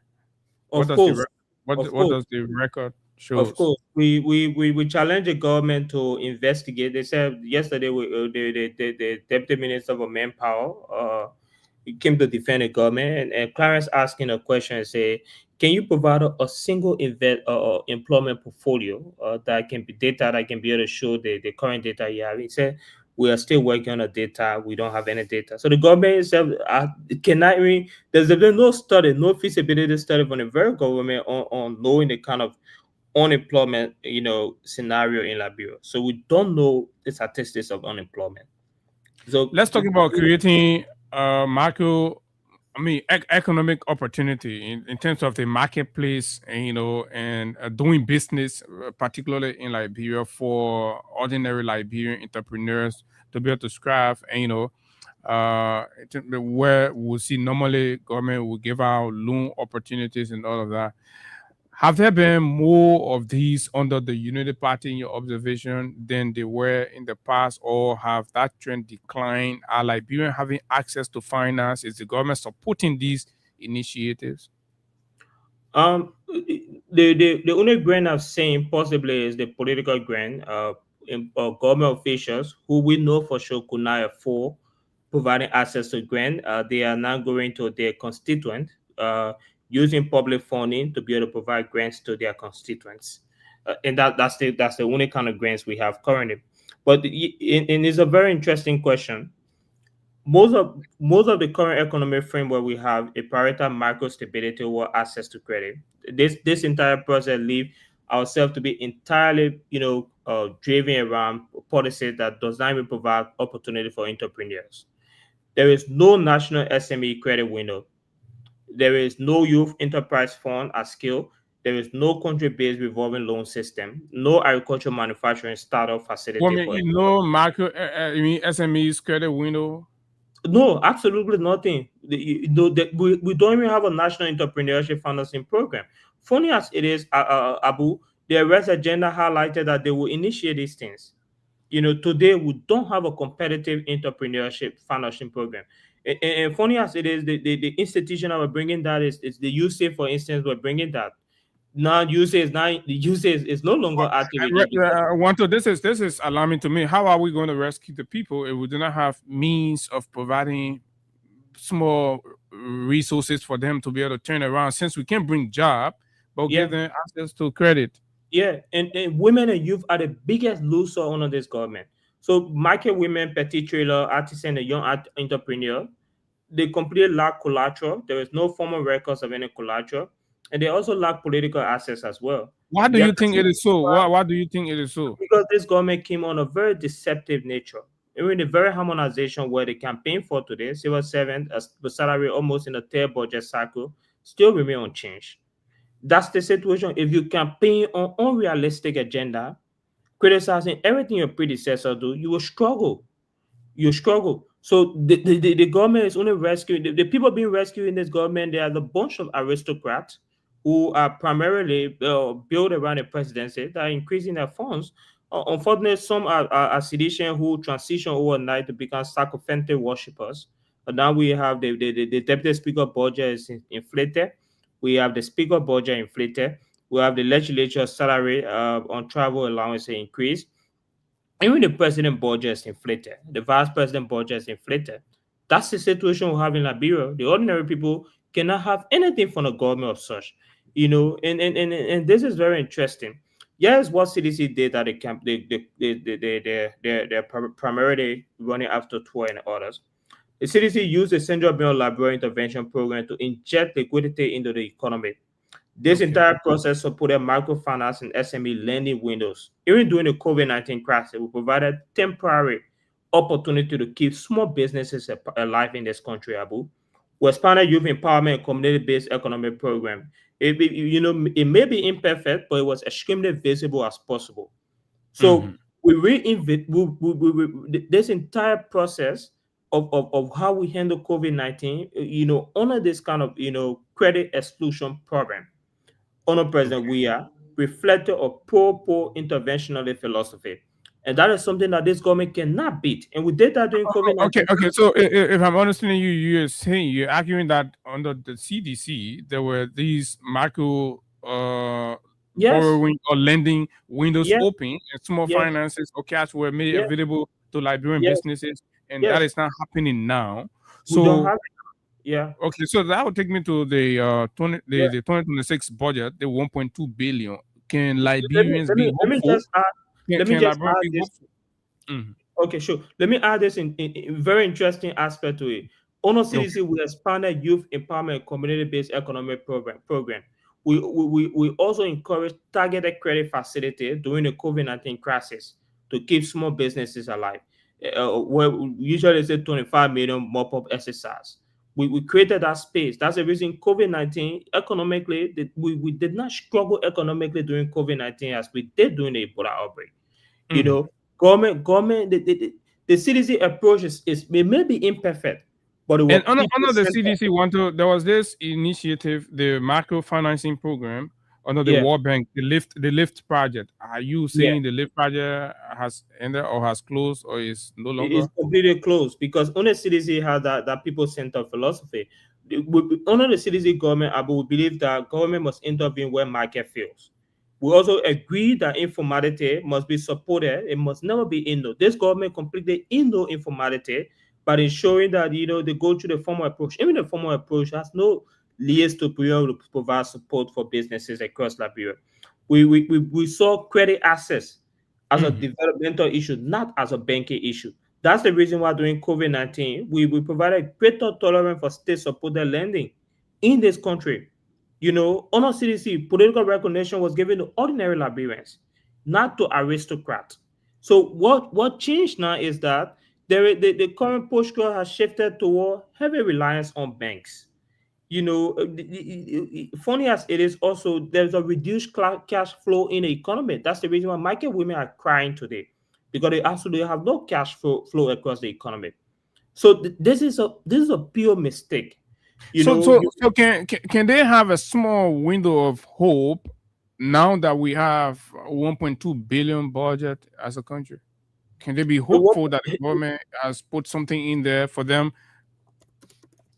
Let me ask you one single question about what is hopeful about the 1.2 million budget? Because the picture you painted is so terrible, it's so disheartening for the ordinary people, and I'm like, okay, now we are at 1.2 billion.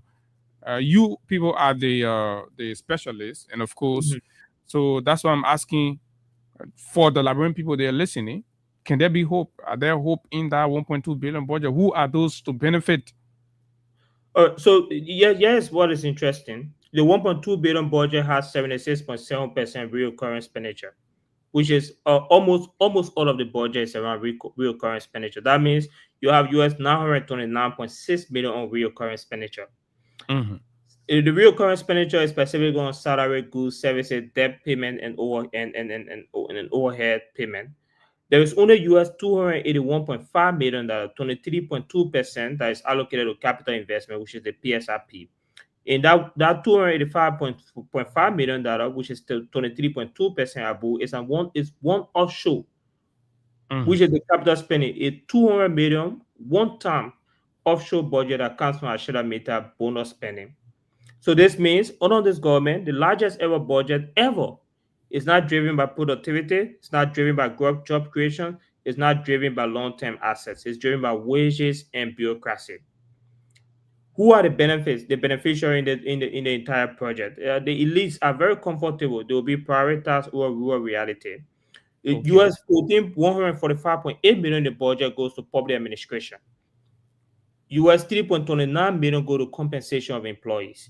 In that compensation of employees, it does not attract any support to increase in or civil servant salary. Harmonization cannot be reversed on this current budget. So civil servant will still be making minimum wage, which is extremely terrible. You I mean even with also 1.2 billion, civil servants are not going to Yeah. experience any increment?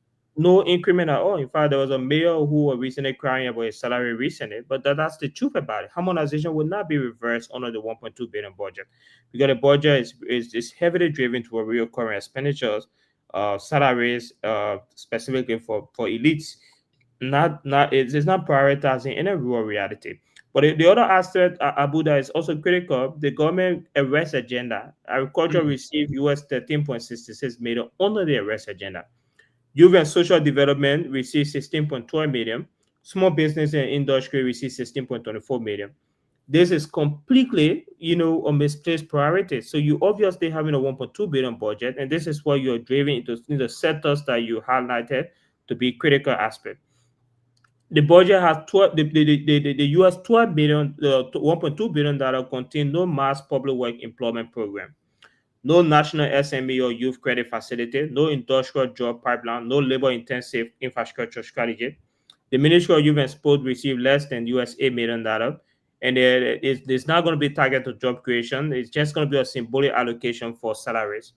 Okay. Even in the health budget as well, we are receiving around US 171 billion for healthcare. Education received 123.98 million. So far, these are the largest ever, but the structure in that picture tells you something different. Most of the budget. One minute, just about that. Have something. When the speaker Richard Kuhn once upon a time visited JFK and promised that he was going to ensure some $29 million in the budget. Is it there? Have you seen it? I think when the speaker said he was going to give up 29 million for JFK. The speaker been making a lot of promises that's not even inflated. It's not. It's far from that. Very far from that. JFK cannot get 29 million. But here's what is very interesting in the health budget, Abu.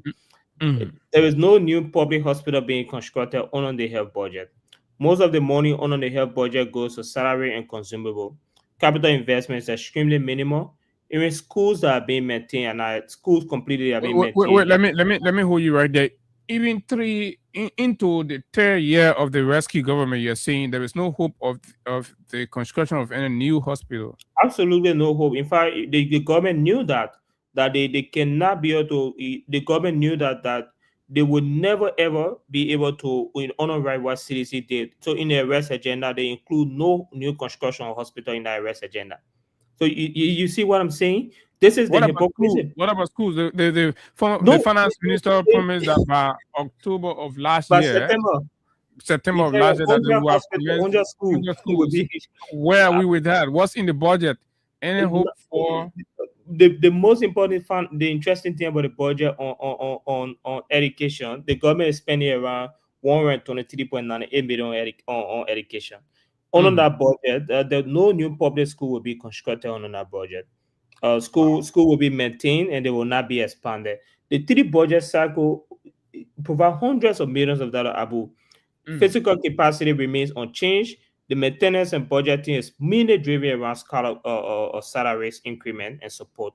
And then, so let me ask you about market buildings, marketplace, because we see city government, city police officers across the different cities beating on sellers to go to the market. Is there anything there for new market building or expansions? Maybe they will have to manufacture it because the government is interested. They sometimes offshore budget to allotment for key areas or something. But that's the situation. That's the reason why market. But even with that, you inform the market women to go in the market. The point is, money is not circulating in the economy.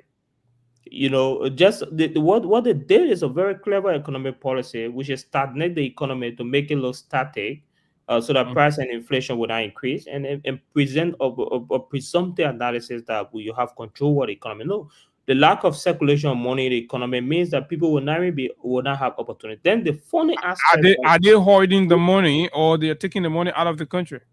They're primarily subsidizing the money to maintain inflation. They're creating is a very economic policy where you create a stagnant engagement of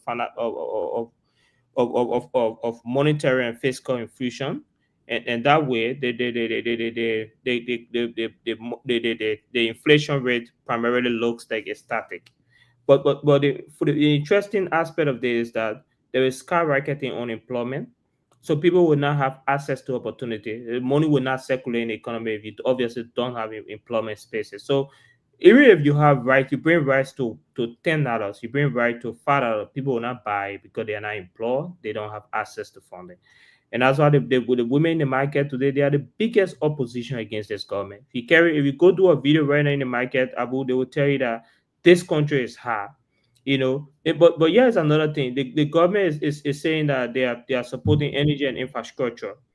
The very energy and infrastructure they are talking about is underfunded. The energy and environment received 78.19 billion, but the Liberia Electricity Corporation funding remain largely operational. No national electricity rollout is funded. Rural and industrial power expansion is absent. So the infrastructure and basic services. No investment in electricity expansion. No. It's mostly operational budget that's being included here in this budget allotment for energy and infrastructure. Sometime we have to go and take few calls. Wanto Tier Wanto has been here. So let's talk about the CDC a little bit, and then we can go to the lines. In spite of all of the pictures that you've painted, the government still believes that the CDC is not coming back. What infrastructure do you have in place to make a resounding comeback? The government, the government is very arrogant. The government is very arrogant. So, if you create a budget and create a plan called a REST agenda where you require $8.38 billion over 5 years, yet a $1.2 billion budget depend on one-time money bonus, show declining capital projection in other years, and lack credible financing pipeline. You say cities are not coming by, it's terrible, because ordinary Liberian today, for the market women, they have no access to credit. For the young graduate today in Liberia, no job pipeline. For the farmer, no merchandization of agro-processing. Even for rural community, no hospital, no electricity, no water system. This government is extremely, it insists that this is a people-centered budget, but the people do not eat the budget, but speeches and outcomes do that. So if you set on this kind of budget, and you say cities are not coming back with the narrow electoral outcome, then you must be arrogant. You must fundamentally be extremely arrogant to think the way you are governing with the extreme level of challenges in this country, Abu, to say that an electoral process that was below the margin of 0.3 outcome, that you will still win an election in 2029. I've never seen anything more arrogant than that before. Never in my life have I seen anything arrogant. This government would be massively defeated with their governance principles. And here's what is fascinating. What CDC has to do is to create a sophisticated CDC. We must run a CDC driven on comprehensive intellectual engagement, policy interpretation, directly engaging the government failures. This 2026, we must be able to set up structures in CDC. We must reevaluate who is with us and who is against us, because politics is not static. The other thing that's also very critical, we must inspire our partisans to return home. Part of our defeat in the last electoral process, Abu, was because there were citizens who felt disenchanted by our governance principles. But then some of them realized that the Unity Party is neither better than the CDC, because we have tangible to point to. This government in the budget, for instance, did not include any single new hospital being constructed. In 6 years, we discussed a $1.2 billion budget. No hospital will be constructed under the $1.2 billion budget. No school will be constructed under the $1.2 billion budget. But under the CDC, we did construct 3 hospitals. So 3 circle of budget, the government arrest agenda plan nowhere indicated that they will be able to build new school or hospital in the arrest agenda. But CDC did that. So we are optimistic that we will be re-elected massively with the kind of governance principle that Thank you very much. 1 hour is not actually sufficient to cover all of the areas with Wanto Tier Wanto, but let's take a couple of calls and be out of here quickly. 0776 104 104 0865 100 104 plus 231 865 100 104. It's very important to gauge the public view about these things and all that. Good morning. Let's take calls. Good morning, Abu. Morning. Good morning to I joined the conversations from the community where our people stay fetching water for the Jewish. They send them water. They will call community sectors. We said, thank you so much. I'm interested in you see, all those who are and see the administrations, the legislature was expanded to 5 different countries. And those countries are Mukante, Majidi Kante, Kema Kante,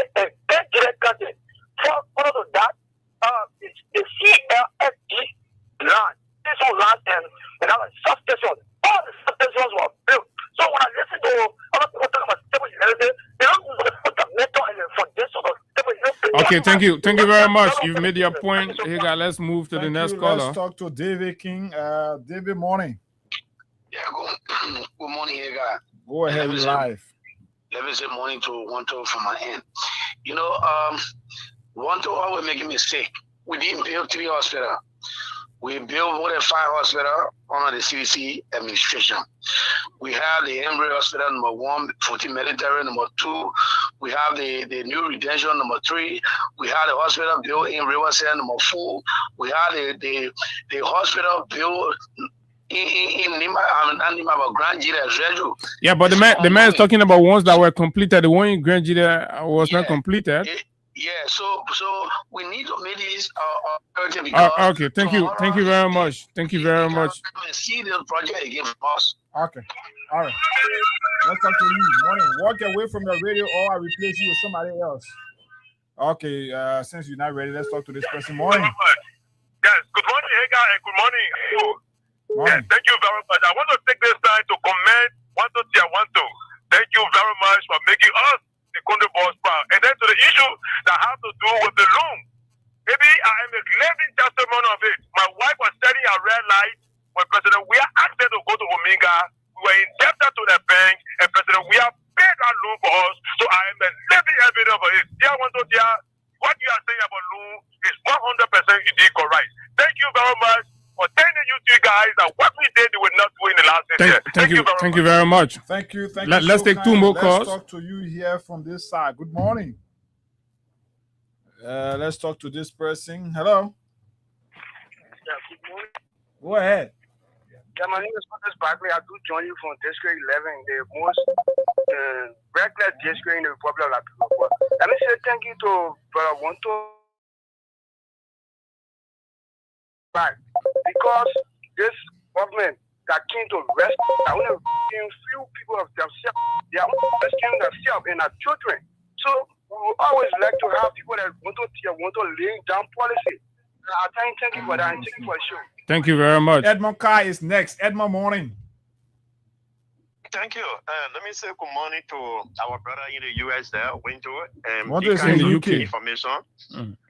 I mean, in the UK, you know, we love that, and we hope that we'll continue there. Look, if you have a budget where you're using 900,000 some cents just on recovery expenditure, that clearly suggests that nothing is in the budget for the Liberian poor. And this is the reason why even some of their own supporters call on the president the last time to record our budget and reset it so as to reflect the reality that we face with. When talking about credit facility, yes, we did do that because those are who are the consumer who feel the impact. Even when COVID-19 was raging here in the world, you could find your way in the market, you could sell it right in front of your porch, you could take on to an end, you're walking away with 5,000, 6,000. So that means that we're able to have it on local businesses, small businesses, so it made business to bloom in the country. But look at the country today. So why is that? Okay, thank you very much. Thank you, Edmond. Hold it there. Until you listen to the calls,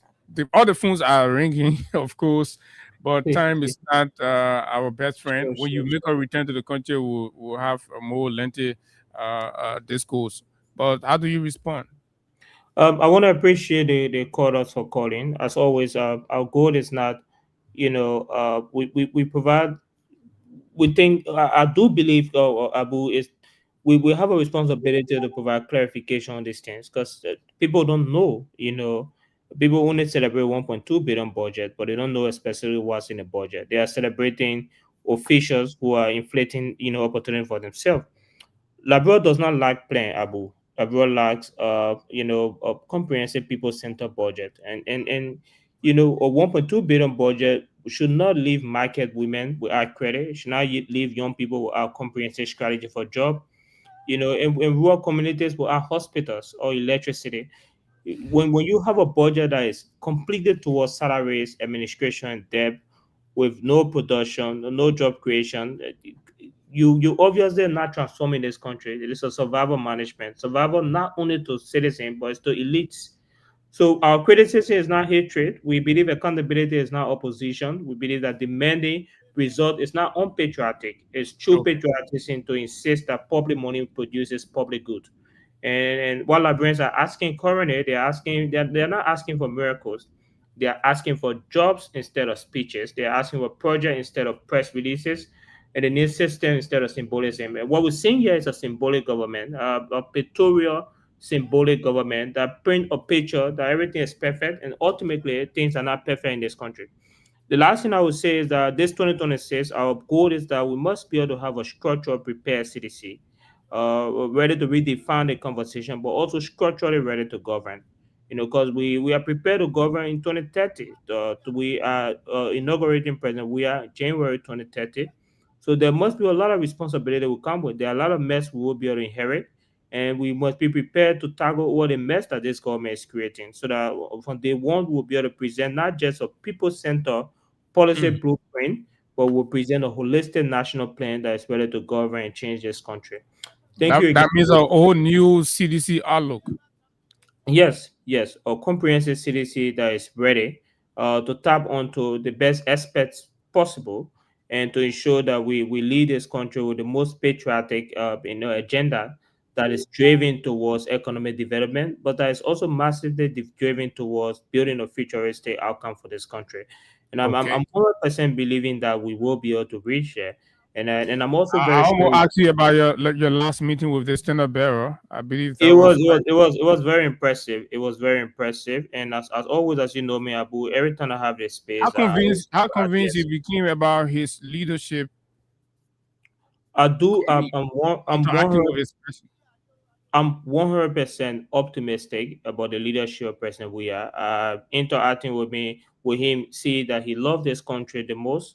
He is very patriotic about this country. We must be able to support him with the best ideas possible. But notwithstanding, Abu, just loving the country is not sufficient to win election. We must ask the best, technocrat and experts across CDC to be able to ensure that we put our hands around the president and redefine the CDC to become the best version of what we can be able to make it be. Thank you, Wanto. We gotta go. It has been good having you, and thank you so much for always honoring our invitation. Definitely, I really appreciate it, Abu. Thank you so much. This was really a great conversation, and whenever, just let me know. I'm always available.